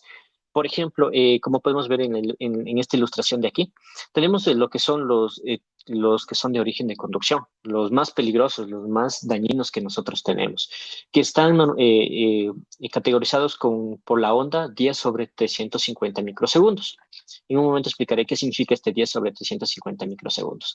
¿Ya? ¿Qué pasa cuando hay este tipo de sobretensiones? El rayo cae directamente a nuestro captador de rayo, el pararrayos, y será dirigido a puesta a tierra por la bajante, pero al momento de que nosotros no establezcamos puestas a tierra bien realizadas, puede transmitirse toda esta energía también a nuestro sistema interno eléctrico. Por lo cual, al momento que entre toda esta energía, de igual manera, así tengamos un pararrayos y no tengamos establecido bien nuestro sistema de calidad de energía, pues habrá problemas y va a haber daños de equipo en este caso. También tenemos el segundo, que es por inducción, que es la onda que igualmente está caracterizada por la onda 8 sobre 20 microsegundos. En este caso se lo caracteriza porque son rayos que en muchas situaciones caen alrededor de nuestro hogar. Muchas veces nosotros decimos, pues, pero si el rayo no cayó en mi casa y se me dañaron todos mis aparatos, mis artefactos, mis cosas, ¿qué pasó? Lo que sucede es que el rayo en realidad, al momento que cae a los alrededores de nuestra casa, puede ser inclusive en árboles o en postes, esa energía también es inducida y es inducida, lamentablemente, hay que decirlo, por la red eléctrica. Entonces, por la red eléctrica va conduciéndose toda esta energía y al momento que nosotros no contamos con protecciones internas, esta energía también va a perjudicar nuestra maquinaria, nuestros artefactos y todo lo que tengamos en nuestra red interna. ¿Ya? Como lo había mencionado hace un momento, daré una pequeña explicación de lo que significa lo que es la onda de corriente de 10 sobre 350 y la 8 sobre 20 microsegundos. La 10 sobre 350 es la onda más destructiva, es la característica de lo que se utiliza para inclusive en simulaciones de pruebas para rayos. En muchos estudios se ha demostrado que este tipo de onda es la que más simula lo que es un impacto directo de rayo, un impacto real. ¿Qué quiere decir todos estos numeritos? Significa que en la onda 10 sobre 350, a los 10 microsegundos se va a producir alrededor del 90% de la descarga de energía del rayo. Por ejemplo, si digo que va a ser hasta 100 kiloamperios, a los 10 microsegundos va a ser alrededor de unos 90 kiloamperios de descarga de energía, lo que está también caracterizada por la corriente de impulso. A partir de ahí, desde los 10 a los 350 microsegundos, va a ser una descarga un poco lenta, como podemos ver en esta curva es un poco lenta, pero a partir de los 350 microsegundos va a tratar de descargarse totalmente. Obviamente sabemos que la descarga del rayo eh, pasa por nuestra red eléctrica, daña todos nuestros artefactos o pasa algún problema, pero no va a perdurar por ahí por siempre, se va a disipar. Y onda de la orden 8 sobre 20 microsegundos es lo mismo que la de 10 por 350, pero tiene la característica que en este caso no tiene tanta energía. La comparación de energía con la por inducción no es la misma. En este caso, pues, vemos que a los 8 microsegundos se va a producir la descarga del 90% de la energía y a partir de los 20 microsegundos se va a producir la descarga total. ¿Ya? En este caso, porque en unos momentos vamos a hablar bastante sobre este tipo de ondas. ¿Ya? Ahora, a continuación, veremos una de las partes más fundamentales que nosotros podemos acotar en esta situación de los supresores de sobretensiones. Porque nosotros, ¿cómo sabemos en realidad cuál es el objetivo de cada uno de los supresores? En este momento mencionaré que existen tres tipos de supresores. Y de acuerdo a cada tipo de supresores, va a estar ubicada en cada etapa y va a realizar un funcionamiento específico. En el caso de la etapa uno, nosotros utilizaremos, como nos menciona aquí, pues, vamos a ver los supresores de la etapa uno, la etapa 2 y la etapa 3. En los casos de los supresores de la etapa uno, nosotros lo utilizaremos para que atenúe toda esa corriente de la orden, como lo habíamos mencionado hace un momento, de los 10 por sobre 350 microsegundos. Es decir, que en la etapa uno el supresor va a atenuar la corriente más destructiva, la que más daño hace. ¿Ya? En la etapa 2 va a atenuar lo que es la corriente de la onda 8 sobre 20, que es, como digamos, como lo habíamos visto hace un momento, la onda es más pequeña, pero aún sigue siendo bastante destructiva, pero ya no va a ser lo mismo que la corriente de entrada. En este caso va a atenuarle más y la etapa 3 ya va a atenuar esta onda a un nivel de energía que el equipo pueda soportarlo y no nos genere alguna afección. Listo. Ahora, en este momento, a continuación, vamos a ver una de las cosas más características que ofrece nuestra empresa, es que también contamos con un supresor híbrido que nos da la ventaja que puede utilizarse en la etapa uno y la etapa 2 en un solo dispositivo, lo que nosotros le llamamos el supresor uno más 2. Ya, en este caso, ¿qué es lo que sucede? ¿Qué es lo que pasa? Que en esta situación muchas veces nosotros no tenemos espacio, porque en realidad, bueno, a continuación mencionaré en dónde se ubica cada uno de estos supresores. Pero por alguna situación yo no tengo espacio para poner un supresor tipo uno aquí, un supresor tipo 2 acá. Entonces tenemos la existencia de este supresor único de la empresa que nos ayudará a tener la funcionalidad de estas dos etapas en un solo dispositivo. Y obviamente con su supresor tipo 3, que nosotros lo hemos llamado como una coordinación híbrida. ¿Ya? Ahora, como lo había mencionado hace un momento, en esta ilustración, como podemos ver aquí, nosotros veremos la parte donde se ubica cada uno de los supresores. Porque no, por ejemplo, yo no puedo poner un supresor tipo uno en cualquier lado, o un supresor tipo 2 en cualquier lado. Por ejemplo, en esta situación, el supresor tipo uno nos menciona que en todo el área de aquí, el supresor tipo uno va a ser ubicado en la parte principal, en la entrada principal de la energía eléctrica, de la distribución de la energía eléctrica, lo que nosotros muchas veces le llamamos como el tablero principal. Un supresor tipo 2 será ubicado en los tableros de distribución y el supresor tipo 3 estará ubicado en la conexión de los aparatos que queremos proteger. Si de repente en algún artefacto en específico que queremos proteger, será ubicado justo en esta posición. Listo. Ahora podemos ver en la siguiente ilustración algo un poquito más descriptivo de cómo funcionan en realidad estos supresores. Por ejemplo, nosotros tenemos la siguiente ilustración. Podemos ver que un rayo cae en esta sección, cae en esta sección y podemos ver que toda la energía se va a transmitir por la línea eléctrica. Entonces, en este caso, la distribución que vemos, la coordinación de protección que habíamos mencionado hace un momento, va a estar en este punto, lo que también nosotros lo llamamos como la distribución en tipo cascada. El tipo uno va a estar puesto en el tablero principal, en donde va a entrar esta corriente que lo habíamos mencionado de la orden de 10 sobre 350, la más destructiva, y le va a atenuar. Este pico que está aquí la va a atenuar. Como podemos ver, aquí va a llegar un pico mucho más pequeño. Y en este punto podemos ver que el supresor tipo 2 va a atenuar este pico que aún así, si es que yo hiciera que este pico llegue directamente al equipo, va a generar daños. Y a partir de aquí va al supresor tipo 3, al tipo 3, que también vamos a ver que igualmente atenúa una situación bastante pequeñita aquí. Pero esta energía ya es lo suficiente, no es lo suficientemente perjudicial para que nos perjudique en nuestros equipos. ¿Ya? Aquí como podemos ver una de las situaciones más importantes una de las situaciones más importantes es que toda esa energía está derivada a tierra. Sí, ahora yo quisiera mencionar algo muy importante de que si es que nosotros, no, adelantándome un poquito a algo que también explicaremos en un momento, si nosotros no tenemos una buena puesta a tierra, una buena derivación a tierra, por ende la energía que queremos disipar no va a tener a dónde irse. Por lo cual, en este caso, tenemos que tener en cuenta que por más que tengamos supresores, no va a haber manera que esta energía se disipe y el supresor no va a funcionar de la manera correcta. Tal vez algo para contarles por último en esta parte, en esta pequeña ilustración, es que como podemos ver, cada uno de los supresores está conectado en paralelo con el equipo, por lo que en el momento que hay un funcionamiento normal de la red eléctrica, el supresor no va a entrar en funcionamiento y la red y nuestra distribución eléctrica va a funcionar de manera normal. A continuación, vamos a ver cómo escoger nuestros supresores, porque como lo habíamos mencionado, tengo tres tipos de supresores y cuatro con el que nos ayuda con el sistema híbrido. ¿Ya? En este caso, nosotros podemos ver que tenemos algunos lineamientos, estos lineamientos que están en cada supresor, y nos menciona si es que en realidad, qué necesito yo para poder instalarlo. Tenemos, por ejemplo, lo que es la corriente de impulso. Igualmente, como lo había mencionado, es la corriente que es la corriente más destructiva. Entonces, este supresor será característico de un supresor tipo 1. Tenemos lo que es el nivel de protección de tensión, que es la máxima tensión eficaz que puede aplicarse de forma permanente en los bornes de los dispositivos de protección. Tenemos lo que es la corriente máxima de descarga, que es característica de la onda 8 sobre 20. Y tenemos la corriente nominal, lo que igualmente característica de la onda 8 sobre 20, pero en este caso es la corriente que podrá soportar hasta 20 veces. Y el nivel de protección en tensión, es un valor máximo de la tensión residual que entre los bornes del dispositivo.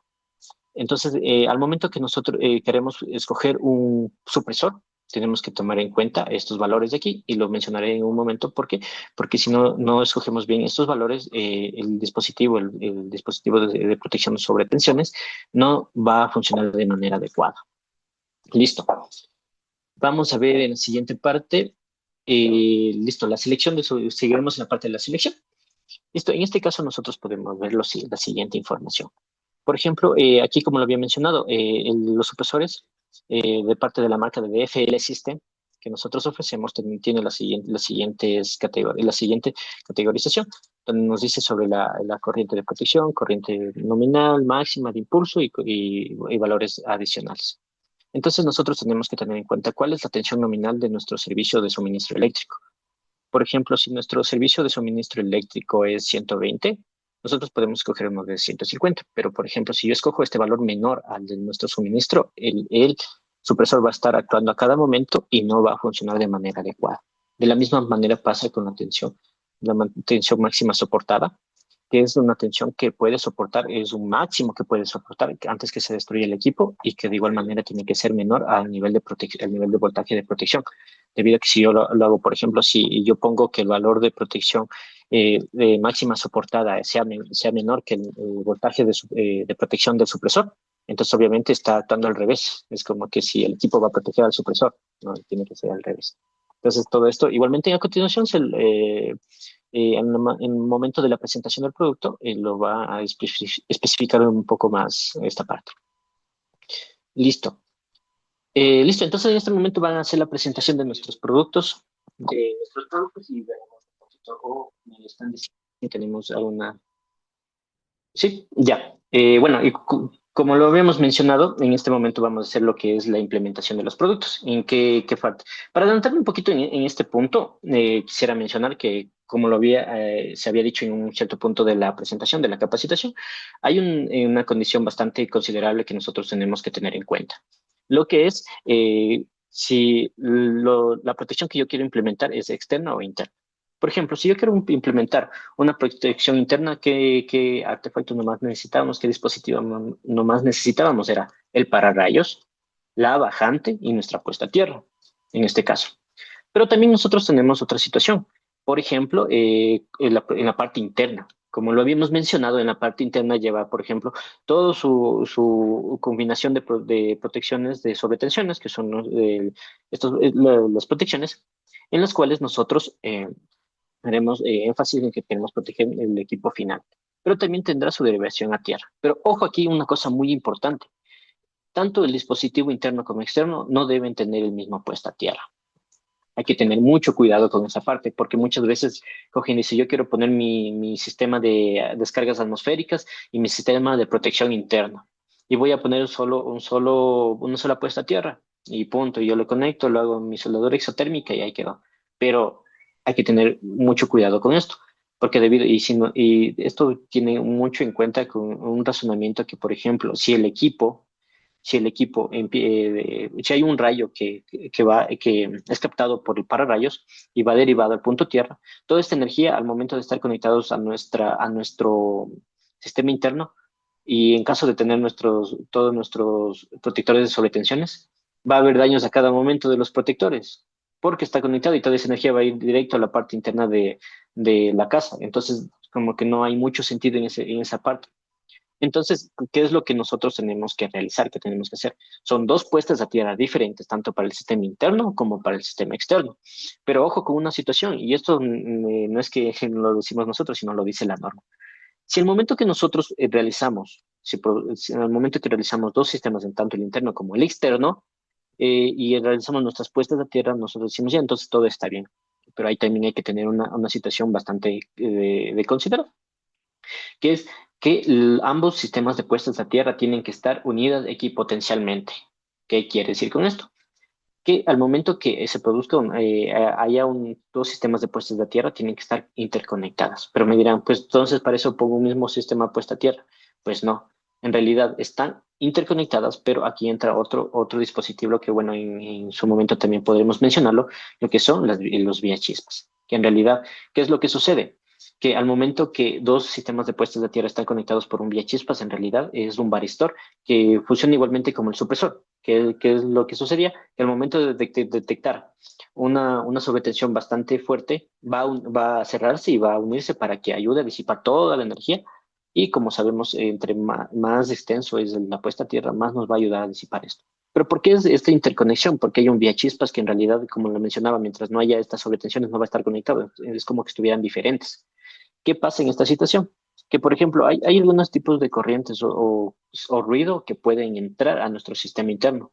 Y especialmente va a afectar a sistemas como, por ejemplo, de telecomunicaciones o sistemas que son bastante sensibles ante este tipo de corrientes. Entonces, ojo con esta parte. Ojo con esta parte. Entonces tenemos que tener en cuenta que si es que queremos tener nuestro sistema completo, pues dos puntos de tierra diferentes. Uno para el sistema de descargas atmosféricas y uno para nuestro sistema interno de protección con nuestros supresores de transientes. Entonces, en este caso, bueno, como lo había mencionado, vamos a pasar a la parte de la implementación y la presentación de nuestros productos. Nos volveremos a ver en un momento, en una etapa más, para poder seguir conversando sobre nuestros sistemas de protección contra.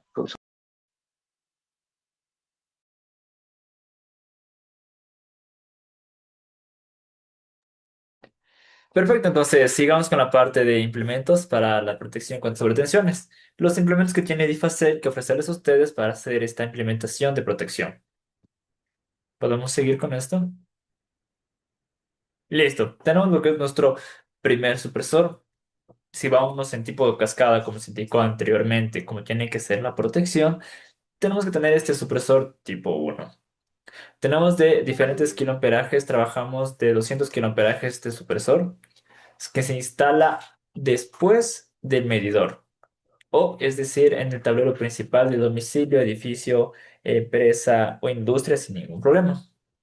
Voltajes que podemos trabajar con este tipo de supresor es de 100, de 120 a 220, de 277 a 480 voltios en AC. Podemos hacer diferentes conexiones con este supresor que se conecten paralelo a la alimentación que está teniendo la vivienda o el edificio. En paralelo, puede ser ya conexión en delta o en triángulo. Como estamos informados, internamente tiene varistores que protegen en microsegundos lo que es la sobrevoltaje sobre picos que puede surgir. Cualquier sobrevoltaje sobre pico que surja, este supresor deriva esta energía a tierra sin ningún problema. Como podemos ofrecer, este es de la marca de FL System, que tiene de procedencia norteamericana y tiene 5 años de garantía. Seguimos en esta rama de los supresores. Tenemos supresores tipo 2 que manejamos diferentes tipos de kiloamperajes. Tenemos de 80, 60 y 40 kiloamperios. Esto es muy importante, algo que quiero mencionar es que nuestro supresor de transientes puede trabajar a diferentes líneas o voltajes que tengan. Ejemplo, aquí podemos observar un supresor de 80 kiloamperios que tiene tres líneas, tres fases de alimentación. Pero nosotros también le podemos ayudar si es que la instalación eléctrica del domicilio o la empresa tiene lo que son una línea o dos líneas, se le puede ofrecer otro tipo de supresor al mismo porcentaje de kiloamperaje y podría protegerle sin ningún problema. De igual manera, es muy importante que esos supresores tengan su instalación a tierra, tienen que estar conectados a tierra para su correcto funcionamiento. Voltajes que trabajamos con estos supresores, tenemos voltajes de 120 a 220, instalación para domiciliarios sin ningún problema, y ya para industrias grandes o edificios de 277 a 480. Tengo un supresor de 40 kiloamperios en conexión delta que puede trabajar hasta 480 si es que no tienen una conexión de neutro. De igual manera es para industrias o instalaciones especiales sin ningún problema. Tenemos lo que estos se utilizan en tableros, subtableros o centros de carga dentro de una edificación. Seguimos con el contexto de que vaya en cascada. Tenemos el supresor tipo uno que va después del medidor y este supresor puede ir en la caja de distribución de la casa, igual va a proteger de igual manera y va cumpliendo con la norma que tiene que ir protegiendo los sobrepicos que pueden surgir en el sistema eléctrico. Igualmente, 5 años de garantía. Supresor tipo 3. Este es muy especial. Este tiene que ser instalado enteramente en el toma corriente, donde vamos a tener el equipo más importante a proteger. Tenemos de diferentes kiloamperajes, tenemos de 20 y de 5 kiloamperios. Tenemos estos dos modelos, un modelo clásico, sin ningún problema, como en los anteriores se le conectaría en paralelo a la alimentación, donde está conectado este tomo corriente. Y tenemos este de aquí más pequeño, menos llamativo, que de igual manera tiene que ser conectado en paralelo al toma corriente. Voltajes manejamos de 120 a 220 y de 277 a 480. Ya son para instalaciones especiales, estos tipos de voltajes nos tienen que avisar con anterioridad y algunos se pueden traer bajo importación ya a necesidad del cliente o del instalador. ¿Dónde se conecta esto? Como estoy informando anteriormente, en el toma corriente. Se instala de esta manera y seguimos con todo este sistema de cascada, indicando que ya al final, si es que me queda un remanente, un pequeño remanente de sobrepico, este equipo lo va a cortar y va a permitir que el equipo que estamos protegiendo, la máquina que estamos protegiendo, no se quema y tenga una vida útil mucho más extensa. 5 años de garantía y cumple con todas las normas y ensayos. Los tres supresores anteriormente mencionados cumplen con las normativas y ensayos, la IEC 61643 del 11 y la EN 61643 del 11. Y tenemos nuestro supresor híbrido que hemos traído al mercado, algo nuevo, algo novedoso, algo diferente para que las instalaciones eléctricas, ya sea de nuestros instaladores o de clientes finales, sean más rápido y funcionales. Tenemos diferentes kiloamperajes que podemos trabajar. Este supresor tipo uno más 2 híbrido de 150 hasta 100 kiloamperios. Tenemos de igual diferentes voltajes para trabajar, de 120 a 220 y de 277 a 480 en voltajes en AC. Sin ningún problema. ¿Dónde se conecta ese supresor de transientes? Puede ser puesto ya sea en el tablero principal, es decir, después del medidor, o intermedio entre el tablero principal y el tablero de distribución del domicilio, empresa o oficina, puede estar puesto ahí sin ningún problema. Y este ya me compraría las protecciones de un supresor tipo uno y tipo 2 porque está fusionado en este mismo. Solamente nos faltaría instalar supresores tipo 3 en equipos muy especiales, en equipos que vamos a proteger televisiones, refrigeradoras, microondas o equipos más especiales de odontología, de medicina. Con ese supresor es más que suficiente y pondríamos los supresores tipo 3. Algo muy importante, supresores diferentes que tenemos para diferentes tipos de instalaciones. Ejemplo, tenemos nuestro supresor fotovoltaico. Este supresor fotovoltaico está diseñado para trabajar en DC. ¿Dónde están estos supresores? Podemos decir que este supresor está es en una edificación, una casa que tenga paneles solares y tenemos nuestro inversor. En nuestro inversor queremos proteger nuestro inversor. Entonces, la mejor opción es poner un supresor de transientes en el inversor, claramente en paralelo a la instalación. Y con esto vamos a proteger nuestro inversor, vamos a proteger este equipo que sí es un poquito costoso y protegeríamos si es que sigue una sobrecarga o una caída de rayo cercano, vamos a protegerlo sin ningún problema. Y tenemos el otro lado, que ya son equipos más especializados.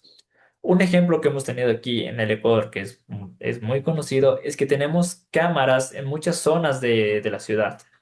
Y es muy posible que estas cámaras puedan atraer al rayo. Cuando cae un rayo, la cámara claramente se va a quemar, pero también puede generar que esos sobrevoltajes lleguen al domicilio y me queme más cosas de las que no desee que se quemen. Este supresor de transientes nos protege de esto. Nos protege que la cámara no se queme y que no se quemen los demás equipos. También se pueden conectar en racks, sin ningún problema. Estos supresores de transientes de datos, todos con los 5 años de garantía y de procedencia norteamericana. Algo muy importante que estamos implementando en Difacel es nuestro contador de eventos inteligente. Este tiene una conexión RS485. ¿Qué nos permite esto? Implementarlo con nuestro supresor de transientes. Una vez conectado nuestro supresor de transientes con este contador de eventos inteligente, podemos tener una interfaz que nos permita tener el conteo de cuántas veces el supresor de transientes ha cumplido su función de derivar estas cuestiones, derivarlos a tierra y que no surge ningún problema.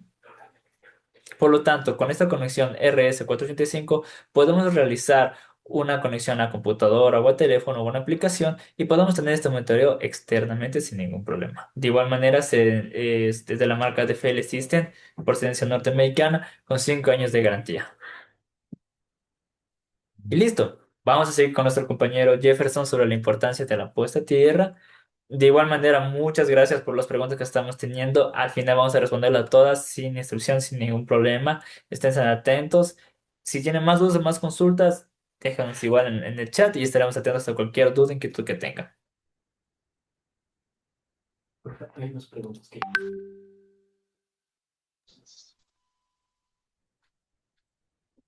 Listo, y para finalizarlo, esta parte de la sección de calidad de energía, una pequeña capacitación que hemos realizado para ustedes, vamos a terminar con lo que es las puestas a tierra.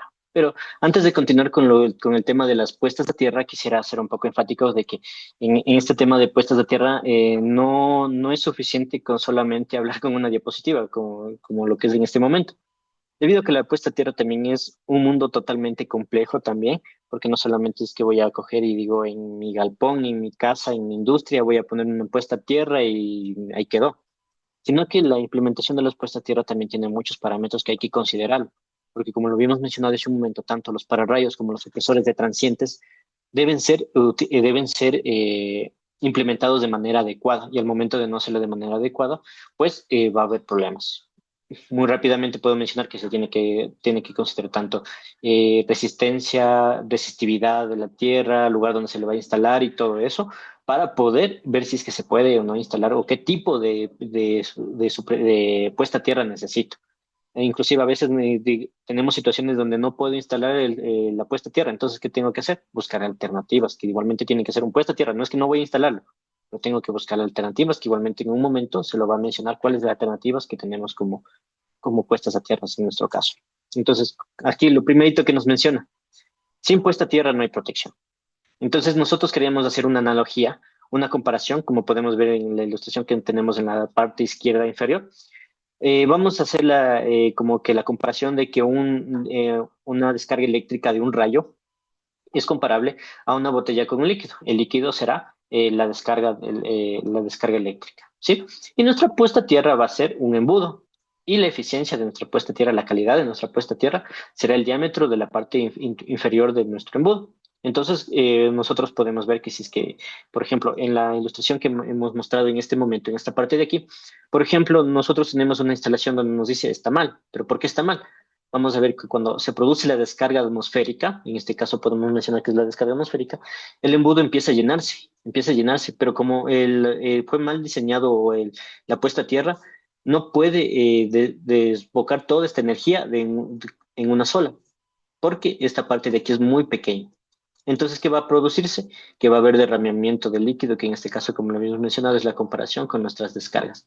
¿Qué se produce en este momento? ¿Qué comparamos de este momento? Que este derramamiento de líquido es esa energía que igualmente va a ser igual de perjudicial y va a entrar a nuestro sistema eléctrico o puede producir algún accidente. Entonces, no porque sea una poca cantidad de desvío de la energía, significa que va a ser menor en temas de perjuicio. Ahora, ¿cómo queremos que sea una buena puesta a tierra? ¿Cómo queremos que en realidad queremos que funcione nuestra puesta a tierra? Es que el embudo, la parte inferior, sea lo suficientemente ancho para que cuando se produzca la descarga eléctrica, esta pase directamente y toda esta energía sea disipada a tierra. Entonces, en este caso, yo creo que de esta manera bastante gráfica, nosotros podemos entender qué pasa cuando tenemos una puesta a tierra que esté bien estructurada o una puesta a tierra que no está bien estructurada. Ya, en este caso, nosotros podemos ver de la siguiente manera. Ahora, para seguir a continuación, tendremos bueno, para finalizar, igualmente, un gusto haber estado, nos hayan brindado la oportunidad de poder haber conversado con todos ustedes, compartir un poco del conocimiento en esta capacitación sobre lo que es un pequeño extracto, no es tan específico, es un abrebocas de lo que es la calidad de energía concerniente a la parte de pararrayos, supresores, puestas a tierra. Quiero terminar con esta gráfica que nos menciona cómo es una protección integral dentro de nuestros sistemas eléctricos. Siempre va a estar compuesto de un pararrayos que capte, como habíamos mencionado, es la parte que capta el rayo, la protección interna que nos ayuda a proteger nuestros equipos de sobretensiones, pero ninguno de estos dos puede funcionar bien si es que no tiene su puesta a tierra, ¿ya? Si no tiene su puesta a tierra, pues difícilmente estos equipos pueden funcionar de manera adecuada. Un sistema integral coordinado y bien instalado asegura la seguridad de las personas, la continuidad del servicio y la protección de bienes y equipos. Como lo había mencionado hace un momento, no confundamos por favor la parte de que para un pararrayos y un supresor deben tener el mismo puesta a tierra, pues deben tener puestas a tierras independientes. Interconectadas, sí, pero con un chispas que es una cosa diferente. Como lo habíamos mencionado, es un mundo bastante complejo el tema de las puestas a tierra que también debe mencionarse, debe decirse, tal vez en una oportunidad futura nosotros podamos mencionar todo lo que es acerca de las puestas a tierra. Entonces, igualmente vuelvo a mencionarlo, un gusto haber tenido esta oportunidad para poder haber compartido un poquito sobre estos temas y le doy paso a mi compañero Gustavo para que me ayude por favor con lo que es la disposición de los productos de puestas a tierra de la parte de la empresa de Facel.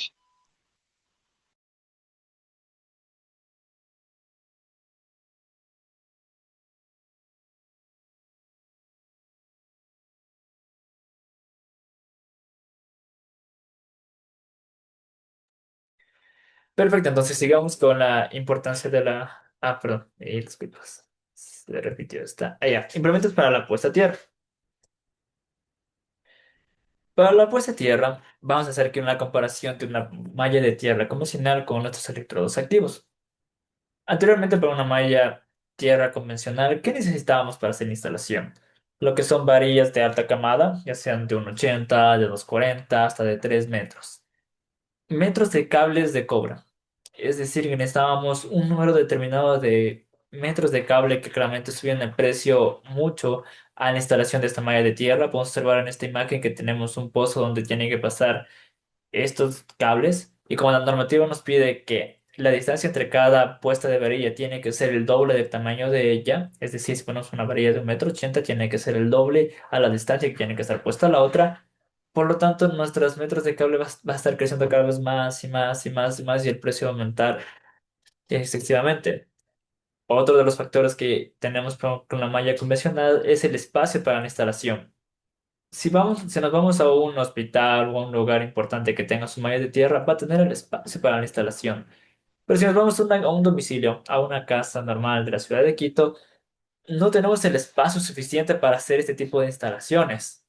Por lo tanto, es un poquito difícil hacer instalaciones de mallas de tierras. Y algo muy importante y un factor que afecta a todos es que la vida útil de una malla de tierra es muy, muy baja. Si es que hacemos que la malla, el cobre de las varillas, como del cable, toque directamente a la tierra, con el tiempo, el sol, las lluvias, se va a empezar a sulfatar y se va a empezar a acabar esta malla de tierra que va a tener una vida útil mínima de 15 años si es que no se ha hecho su mantenimiento.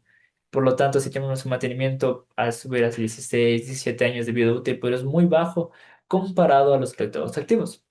Vamos con los electrodos activos hasta ahora. El electrodo activo tenemos dos. Un electrodo de grafito, es una varilla 100% cobre recubierta de grafito. Y nuestro segundo, que es lo contrario, un electrodo, un tubo totalmente de cobre relleno de grafito. Los dos cumplen una función diferente para cuestiones diferentes, pero igual ayudan a bajar la resistividad del suelo. ¿En qué me diferencia con este electrodo de grafito? Vamos al de grafito. El de grafito tenemos tres dimensiones. Tenemos uno que es de 1 metro por 4 pulgadas, otro que es 1 metro por 6 pulgadas y el más pequeñito 1 metro por 3 pulgadas. Las pulgadas diferencia la vida útil que va a tener el electrodo sin ningún problema, pero veámoslo en comparación a la malla de tierra. Para la instalación de un electrodo, solo necesitamos hacer un pozo de 1,50 m, 1,20 m y pondríamos el electrodo dentro de este pozo. No habría que hacer nada más. Claramente ha agregado sus mejoradores de suelo, sus cultivos electrolíticos, que lo explicaremos después. Pero digo, vamos a simplificar. Solamente pondríamos el electrodo con sus aditivos en este agujero que hicimos en este pozo y sería más que suficiente. No necesitamos un lugar muy amplio como la imagen que estamos presentando acá, donde necesitamos tener el lugar amplio para hacer la instalación de la malla, las soldaduras. En cambio, aquí solamente con un solo pozo, el electrodo es más que suficiente para hacer la instalación. Algo que le gana totalmente a la malla convencional es la vida útil que tienen sus electrodos activos. Nuestros electrodos activos tienen una vida útil de hasta 100 años. Por lo tanto, si cada año hacemos su respectivo mantenimiento a este electrodo, vamos a tenerlo de por vida para este domicilio, edificación o empresa sin ningún problema. Regresamos a la malla convencional. Vamos a hacer una pequeña análisis de conexión de triángulo de tres varillas. Una malla de tierra triangular de tres varillas. Según las medidas que hemos tenido, y digamos que la tierra es muy, más o menos buena, no es muy buena, la resistividad que logra bajar esta varilla, estas tres varillas conectadas, es hasta 14 ohms por metro cuadrado. Lo cual es una resistividad, sí, baja, pero no es lo suficiente para que nos puedan aprobar los bomberos o dependiendo de la especificación que nos exija el cliente. Pues si nos vamos a electrodos activos, con un solo electrodo, ya sea de grafito o de cobre, con nuestros mejoradores adictivos que tienen que estar puestos, va a bajar la resistividad hasta menos de 10 ohms por metro cuadrado, con un solo electrodo. Si le ponemos a la lógica, si ponemos otro electrodo más conectado en paralelo a este, podemos bajar a la mitad de la resistividad que estamos teniendo. Por lo tanto, si nuestro proyecto que nos pida que tenga una resistividad menos de 5 ohmios con dos electrodos sería más que suficiente. La mano de obra sale más rápida, la instalación es instantánea y el mantenimiento es muy eficaz. Por lo tanto, los electrodos activos ganan en esta cuestión para ser más eficientes y más funcionales para la conexión de una puesta a tierra. Vamos a hablar muy rápido de los electrodos activos que ofrece Difacel, que son de procedencia ecuatoriana. Tenemos, como he mencionado, electrodos de grafito y de cobre. Tienen un chiclote o un cable que sale cable número 20 desnudo para hacer la soldadura isotérmica para hacer la conexión ya al tablero de distribución o al pararrayo sin ningún problema. Normativas y sellos que cumplan sin ningún problema. La vida útil de cada uno es muy elevada, muy extensa. Y tenemos el kit de puesta a tierra. Si nos vamos al kit de puesta a tierra, con todos nuestros implementos, que sería el gel mejorador de suelo y el activador electrólico, hacemos que nuestro sistema de puesta a tierra sea mucho más eficiente y extenso en vida útil. Algo muy importante que mencionó anteriormente mi compañero es que si tenemos una malla de tierra para el pararrayo y otra malla de tierra para el domicilio que va a ser utilizada en supresores o tomacorrientes, deben ser dos mallas de tierra totalmente diferentes, pero siempre es muy importante hacer la equipotenciación de estas mallas de tierras. Por lo tanto, Difacel trae con la marca DFL System estos vía chispas que nos permiten conexión entre las dos mallas de tierra sin ningún problema, lo cual nos permitiría tener un funcionamiento más estable y que todo sea equipotencial. Vamos a hablar de las aplicaciones de todo lo que hemos hablado el día de hoy con nuestras tres marcas de FL System, Nitubach y DFL. Las aplicaciones, vamos a indicarles las más básicas o típicas que existen en el Ecuador. Esa es una representación de una industria ecuatoriana, una microindustria pequeña, digamos. ¿Dónde pondríamos lo que son los implementos que estábamos viendo anteriormente? Como podemos observar, en esta imagen tenemos lo que es las caídas de rayos muy cercanos a esta edificación. Entonces deberíamos de poner un pararrayo sensor S4 que nos cubre hasta un radio de 120 metros de radio de protección, el más elevado, el más fuerte. que nos protegería un rayo total a toda esta edificación. Por lo tanto, no tendríamos el peligro de que caigan rayos cerca de la edificación o nos quemen algún implemento o haya un problema humano o implementos humanos por ahí. Supresores de transientes. Tenemos aquí nuestra entrada de la energía de la empresa eléctrica hacia la empresa. Entonces pondríamos después del medidor, como se mencionó anteriormente, nuestro supresor de transiente tipo uno.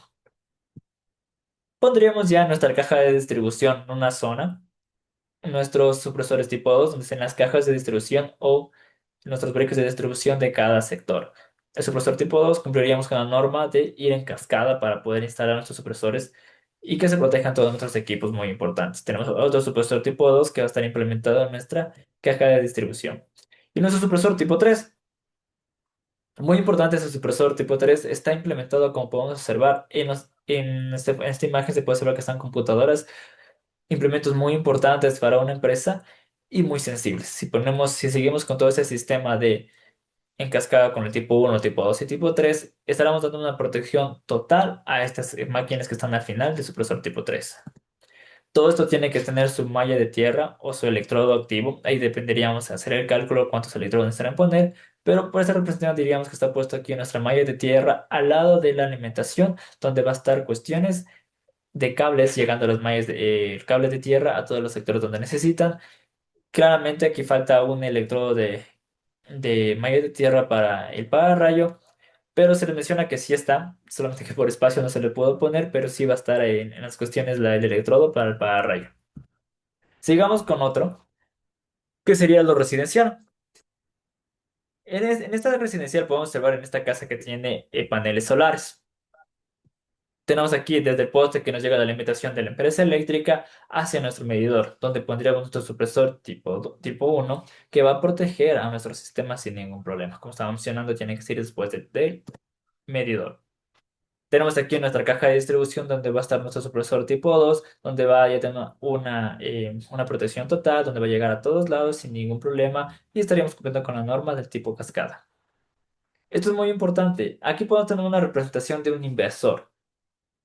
Por lo tanto, en este inversor vamos a poner nuestro supresor en DC, que va a proteger a nuestro inversor y nuestros paneles solares si es que cae un rayo cercano o si se va y viene la luz enseguida o hay un problema instantáneo con los paneles solares, entonces nos va a proteger al inversor para que no se queme y no suceda nada. Y de igual manera vamos a instalar nuestros supresores transientes tipo 3 cada uno de los dormitorios donde está la televisión, las computadoras, cuestiones que queremos proteger y que no se quemen y que tengan una vida útil mucho más extensa.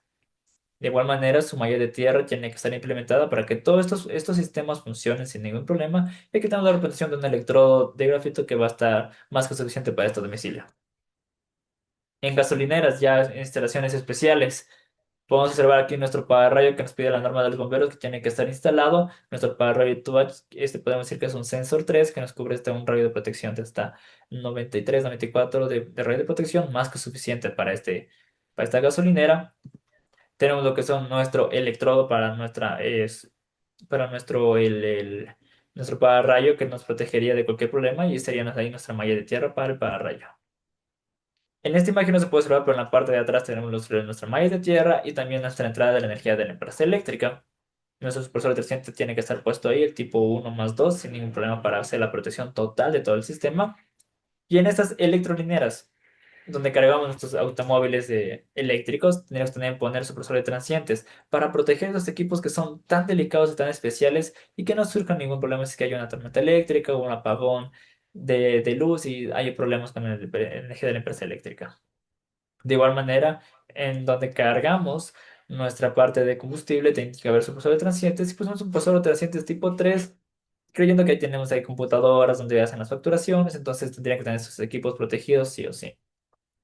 Y en telecomunicaciones, uno de los últimos sistemas más importantes que tiene el Ecuador, en la parte de la punta, sí o sí, nuestro rayo de Itubach, ahí tiene que ser el más potente para poder soportar las cargas y sin ningún problema que va a tener en esta zona.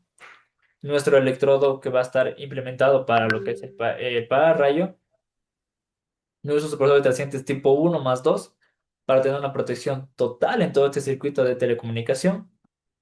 Y nuestro supresor de datos. Este vamos a ponerlo lo que es en el rack para poder proteger las antenas, cámaras que estén en ese sector o conexiones de internet Todo esto va a estar protegido por nuestros supresores transientes que igual tienen que tener su malla de tierra. Perfecto, de antemano, muchas gracias por estar aquí presentes en esta capacitación. Y empezaremos con la ronda de preguntas que hemos tenido, que veo que hemos tenido un número elevado de preguntas, entonces empezaremos con algunas preguntas sin ningún problema. Entonces les dejaré con mi compañero Jefferson para que les ayude respondiendo algunas preguntas y les estaremos ayudando con eso. Muchas Muchas gracias, gracias a chicos. todos. Es que acabamos de ver que estamos con una cantidad bastante considerable de preguntas. Denos unos 30 segunditos para organizar las preguntas y en ese momento empezaremos a responderlas. Muchas gracias. Denos un momentito.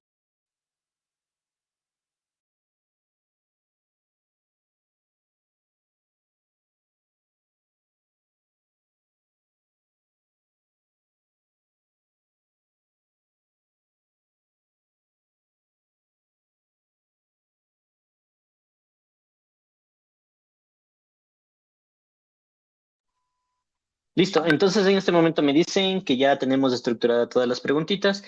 Bueno, voy a pasar con mi compañero Gustavo a que me mencione por favor la primera pregunta. Buenos días. Algunos usuarios piensan que porque la estructura metálica de sus galpones tiene conexión a tierra ya es suficiente y no desean colocar un rayo. ¿Es posible aceptar eso? Bueno, obviamente nosotros tenemos que considerar que por ningún motivo esto puede ser aceptado, debido a que, como habíamos mencionado en un principio, recordemos que el trazador ascendente va a ir de acuerdo a la superficie de la parte inferior, de la parte terrestre. Entonces, en este caso, obviamente sí va a haber un trazador ascendente en la industria que también va a estar muy relacionado con el tema del galpón, que si es una industria, como nos dice una industria, ahí va a estar generando este trazador ascendente. Entonces, para esto, ¿qué pasa cuando cae un rayo? Se va a energizar todo el galpón y obviamente no es necesario mencionar más de ello, obviamente se va a volver peligroso. Entonces, en este sentido, nosotros, como lo habíamos mencionado hace un momento, ¿qué es lo que necesitamos hacer? Es diseñar que el impacto del rayo cae en una área bastante alejada del galpón, conducir toda esta corriente por las bajantes y disiparla al punto tierra. Y de esta manera no solamente protegemos a la estructura, sino también protegemos a las personas, a los equipos de efectos térmicos, mecánicos y electromagnéticos del rayo. A ver, tenemos una siguiente pregunta. Perfecto. ¿Qué entidad hace el control de los pararrayos? Para este caso, la entidad que nos ayuda por el tema de los pararrayos es el Cuerpo de Bomberos. Aquí tengo que mencionar una experiencia que nos sucedió hace una semana, más o menos, 1 o 2 semanas. Era que en un galpón que iban a utilizar, como se lo había mencionado hace un momento, químicos un poquito bastante peligrosos. No es que les dijeron si es que quiere o no quiere poner el pararrayos, sino que el Cuerpo de Bomberos le llegó y le dijo, tiene que poner pararrayos. Entonces el Cuerpo de Bomberos normaliza esta parte. En la normativa indica si es que es permitido instalar electrodos activos.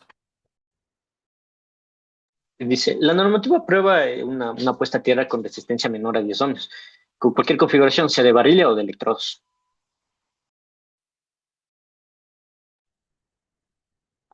Con sus pararrayos se pasan la inspección de los bomberos.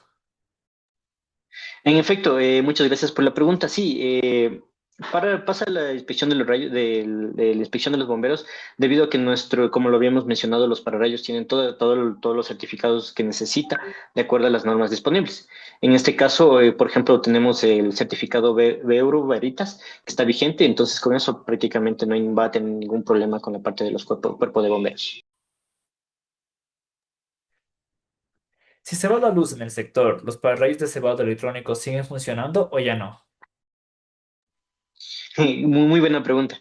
Al momento que nosotros mencionamos que los pararrayos son activos y que tienen un dispositivo electrónico, muchas veces nosotros pensaríamos que este pararrayos tiene que estar energizado, pero en realidad no. El dispositivo interno que genera lo que es el trazador ascendente simplemente es un sistema interno. Entonces, en este caso, para los pararrayos de dispositivo de cebado electrónico que comercializamos están conforme, como lo habíamos mencionado, a la norma a la UNE 21186, que normalmente no depende, que aquí nos menciona que normalmente no dependen de la red eléctrica para operar.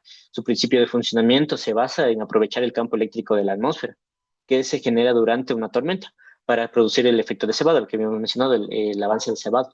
por lo que un apagón de la red eléctrica no va a dejar fuera de servicio a nuestro pararrayos. Perfecto. ¿Sus pararrayos poseen certificado UL?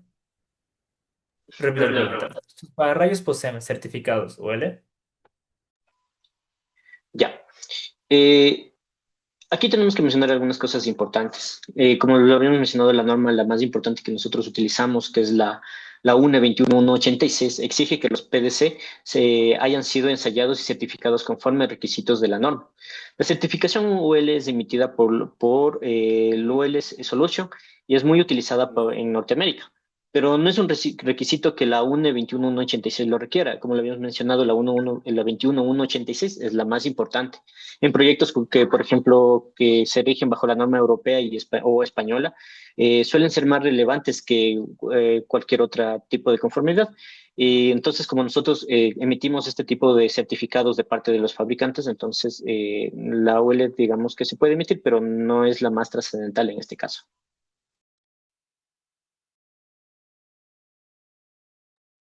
¿Venden el equipo para realizar el test de pararrayos?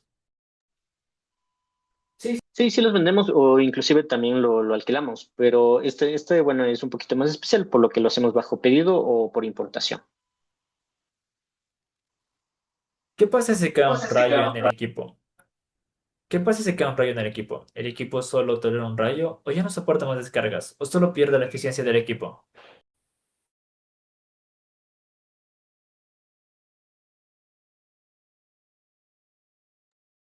Perdón, sí, justo se me fue un poquito la señal. A ver, ¿me pueden repetir por favor la pregunta? Claro, a ver. ¿Qué pasa si cae un rayo en el equipo?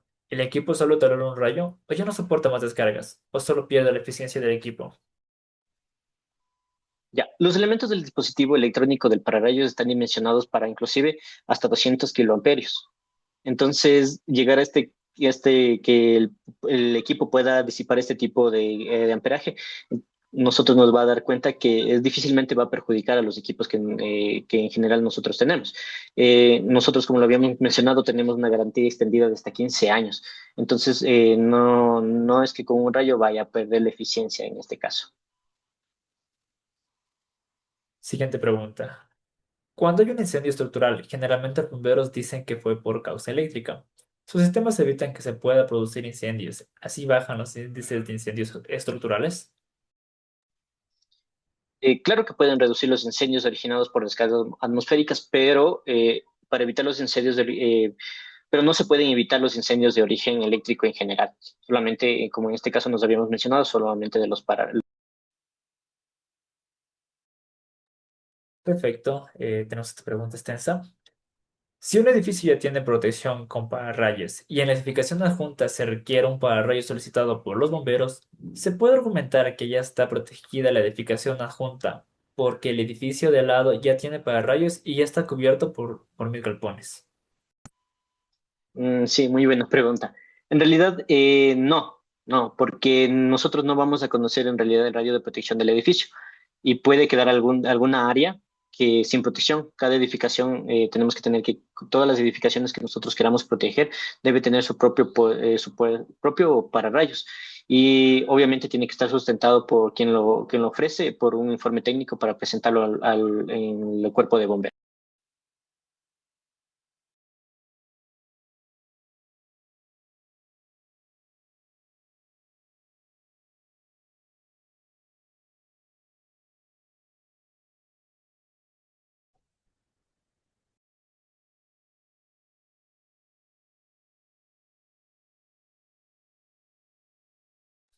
Ya, pero ahí sí se me escucha. ¿Qué son los pararrayos ionizantes y cómo puedo diferenciar pararrayos punta Franklin de pararrayos con dispositivo de cebado? Y si es verdad que los pararrayos punta Franklin cubren hasta 80 metros de radio de protección. Bueno, en ese sentido no es correcto, ya que los pararrayos Franklin están normalizados por otra norma, que es la IS 6235, donde especifica que el radio de protección al nivel 4 y es de 28 metros, o sea, es la máxima radio de protección que tiene. El único pararrayos que tiene el radio de 80 metros son los pararrayos PDC, que en nuestro caso sería los Sensor 1 o en otro marca, los Air 60. Perfecto. Siguiente pregunta. ¿Qué mantenimiento debe de, perdón, qué mantenimiento de manera general se debe hacer a los pararrayos y con qué frecuencia? Ya, en general los pararrayos PDC requieren siempre una inspección y verificación periódica que por lo general nosotros recomendamos que sea anualmente. Más que un mantenimiento correctivo frecuente, debe ser un mantenimiento un mantenimiento más específico, donde se le tendría que revisar lo que son desgastes de fallas mecánicas continuas, que inclusive puede ser por corrosión o situaciones ambientales. Igualmente, cuando el registrador de eventos se registra que hubo una descarga atmosférica, la normativa recomienda revisar todo el sistema e incluso pueden medir el pararrayos para ver qué tal está y si es que no ha habido algún inconveniente. Los electrodos activos tienen alguna certificación que garantice que tiene la capacidad de dispersar la energía del rayo, de tal manera de estar tranquilos que realizar adecuadamente su trabajo. Claro, sí, obviamente tanto como los pararrayos y los supresores, las mallas de tierra y las puestas de tierra que nosotros ofrecemos, en este caso, todas están normalizadas y tienen totalmente garantía de su función. Sigamos con esta pregunta. De acuerdo al Reglamento de Prevención y Mitigación de Incendios, se solicitan pararrayos en las gasolineras. Sin embargo, esta norma también solicita una descarga de electricidad estática en sus sustridores. ¿Las mallas de ambos sistemas de descargas deben ser diferentes o solamente se clava una varilla de cobre a tierra cerca de los surtidores y es suficiente? Debe ser diferente. Normalmente no es suficiente clavar una sola varilla junto al surtidor.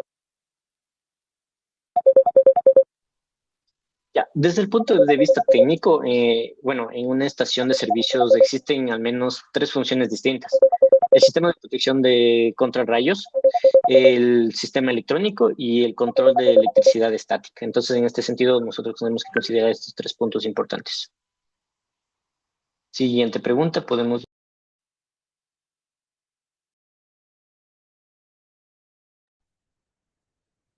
Buenos días con todos.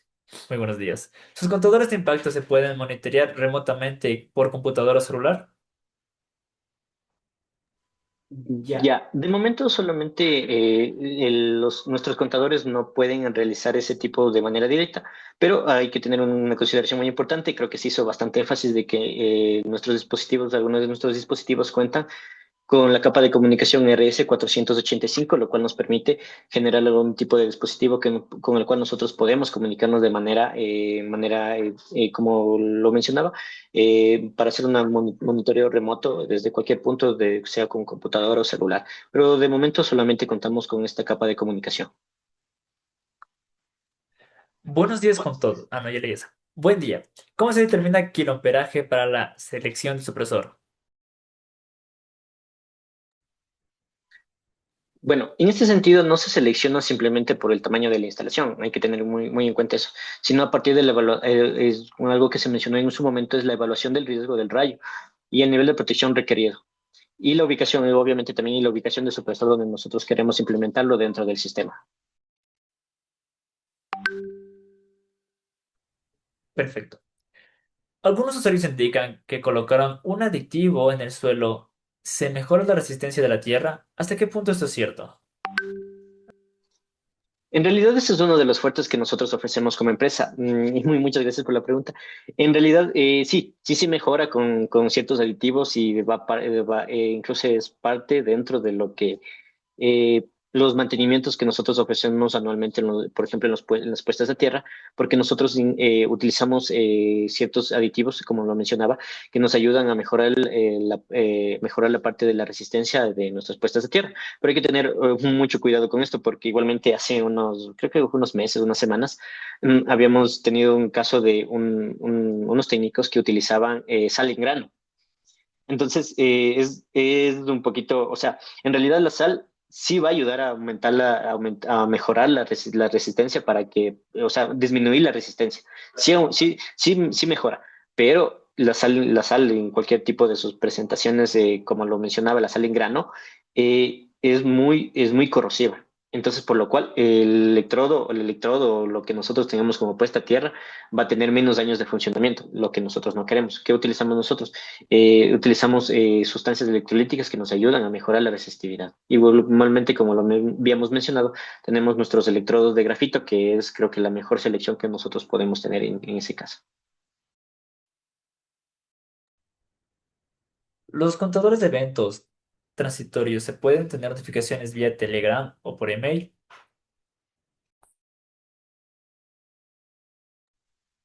Perdón, ¿podemos repetir la...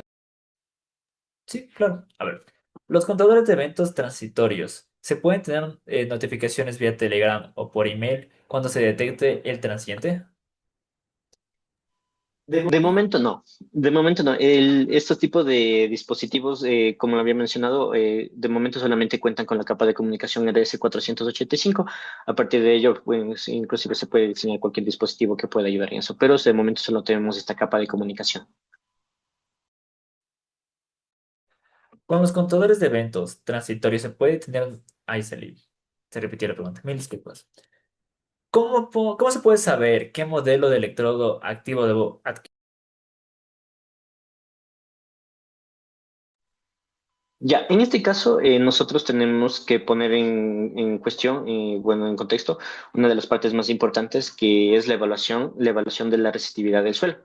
A partir de ello, nosotros vamos a poder escoger si es que no solamente es un electrodo, sino tal vez algunos más que nos puedan ayudar a mitigar, a mitigar todas las corrientes de fuego de falla que pueda presentarse.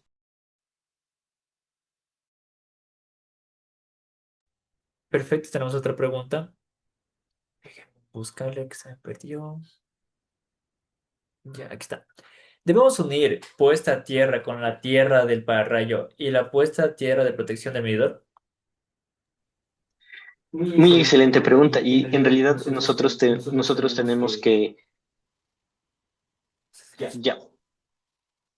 Ya, en este momento, bueno, justo como lo mencionamos en la parte final de las puestas a tierra, el pararrayos, tanto el pararrayos como el supresor deben tener su puesta a tierra independiente. Pero aquí, bueno, les invito a visitar nuestras redes sociales, en donde nosotros inclusive habíamos mencionado lo que es, en realidad lo que nos mencionaron, lo que es la puesta a tierra del medidor, inclusive de la puesta a tierra de los transformadores, en donde habíamos mencionado, donde se menciona claramente de que tanto la puesta a tierra del pararrayos, del supresor, el pararrayos del medidor, del transformador, son cuatro, las puestas a tierra son cuatro puestas a tierra diferentes. Y el pararrayos para poder proteger nuestras instalaciones internas, sea de domicilio, empresa o cualquier situación, tienen que ser un pararrayos independiente tanto de la empresa eléctrica en este caso, y obviamente de los pararrayos de la parte la puesta a tierra del pararrayos y de los supresores.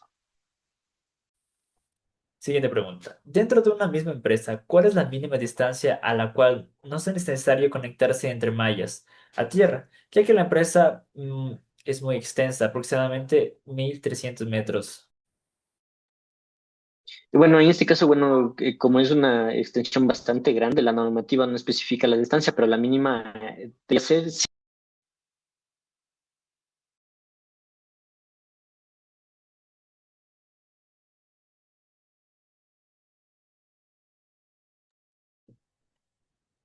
Su mejor de suelo y aditivo electrolítico tiene la ficha de seguridad avaladas por el Ministerio de... Las materias primas son importadas, perdón, como bueno, lo habíamos mencionado, las materias primas son importadas directamente desde Estados Unidos y sus fichas técnicas las disponemos del fabricante, donde nos indica que son, no, donde nos indican lo que nos menciona, que son 100% amigables con el medio ambiente. Para acotar con la anterior pregunta, sí, estamos justamente trabajando para que sean avaladas por el medio ambiente del Ministerio. Siguiente pregunta. ¿Cuál sería la distancia mínima entre puestas a tierra? Bueno, como lo habíamos mencionado hace un momento, bueno, no siempre hay una distancia conformable, pero Por lo general, como nos había mencionado Gustavo, es por lo menos el doble de la distancia de los electrodos. Perfecto. Ay, se fue el audio. Perfecto, veo que no tenemos más preguntas. De antemano, muchas gracias por estar presentes en esta capacitación. Por favor, para que nos visiten a nuestra página web, aquí dejo el código QR. Algo muy importante de tener nuestro canal de distribución que nos pueden copiar este código QR, por favor, para que puedan ingresar a este canal de distribución. Cada capacitación, descuentos o algo que demos de parte de la empresa de Edifacel van a ser los primeros en recibir esta información a través de este canal de distribución. Necesitamos que se junten, que por favor copien este QR, me voy a tomar unos minutitos aquí hasta que tomen captura de pantalla, o si desean sin ningún problema se les puede mandar un mensaje para que se puedan unir a esta comunidad o a este canal a esta comunidad o este canal para que se puedan tener. Creo que tenemos una última pregunta que vamos a tener el día de hoy. Ya no vamos a darle más preguntas porque se nos acaba el tiempo. Esta última pregunta dice, si tengo una malla de tierra cerca de árboles, ¿qué pasaría? Ahí se me cortó. ¿Qué pasaría si pongo sus aditivos? ¿Daño el árbol o a la planta cercana? Como lo habíamos mencionado hace un momento, no, todos los activos que nosotros tenemos son 100% amigables con el ambiente, entonces en este caso no va a pasar nada. Muy importante esa parte. Bueno, tengo aquí una pregunta también que se nos estaba escapando. Dice, en una vivienda había un motor en una puerta automática de garaje. Cayó un rayo una vez y marcharon todos los fusibles del motor. Luego un rayo cayó en un tiempo posterior y marchó la tarjeta electrónica. ¿Qué medidas deberían haber tomado como parte de la instalación para evitar este inconveniente? Pues en realidad ahí entra mucho la parte que habíamos mencionado hace un momento. Si ya me cae dos rayos consecutivos en un corto lapso de tiempo, eh, pues la situación es un poquito pesada en ese momento. Entonces lo que tiene que hacer sí o sí es instalación del sistema de descargas atmosféricas con todos sus implementos necesarios para rayos bajante y puestas de tierras con sus debidas modificaciones necesarias. Perfecto, entonces, muchas gracias por todas las preguntas. Por favor, tomen este código QR. Difacel, aquí nos dedicamos a la parte de calidad energética. Estamos aquí para ayudarlos a todos ustedes. Estamos aquí. Cualquier duda, inquietud que tengan, por favor, que nos escriban sin ningún problema. Y de antemano, muchas gracias por su atención. Estamos aquí a las órdenes. Nos encontramos en la avenida, nos encontramos cerca del sector de la Universidad Central, en la calle Bolivia, antes de llegar a la universitaria. Sigan nuestras redes sociales como Difacel en TikTok, donde van a ver diferentes videos indicando todos estos productos, toda duda en cuestión que tengan. Por favor, a las personas que puedan este cuestionario de satisfacción que nos den llenando para que nos puedan subir el sueldo y que vean que todo está muy bien aquí. De antemano, muchas gracias por estar presentes en esta capacitación. A futuro vamos a tener más capacitaciones en nuestro canal de distribución. Vamos a estar mencionando esto. De antemano, yo, Gustavo Veloz, asesor técnico de Difacel, les agradezco a todos ustedes para que lleguen a esta encuesta de satisfacción y que tengan un excelente jueves y que todo salga bien el día de hoy en el partido que todos estamos al pendiente. De antemano, muchas gracias y dejo para que se despida mi compañero Jefferson. Igualmente, como lo mencionaba, muchas gracias por la oportunidad de dejarnos compartir este momento, esta pequeña capacitación, una boca de tantos temas que nosotros quisiéramos hablar con ustedes del tema de calidad de energía. Igualmente, les invitamos a que por favor nos visiten en nuestras redes sociales, nuestras redes sociales. Tenemos Facebook, Instagram, TikTok, YouTube, en donde nosotros también estaremos actualizando cada una de las cosas que se podrían presentar y ofrecerles con nosotros como servicio. No se olviden llenar nuestra encuesta de satisfacción y igualmente esperamos tener una nueva oportunidad en un futuro para poder conversar acerca de otros temas. Igualmente, por favor, no nos dejen de seguir preguntando, comenten nuestros videos y con ello nosotros podemos también estar en contacto con ustedes. Muchas gracias. Muchas gracias, un lindo día.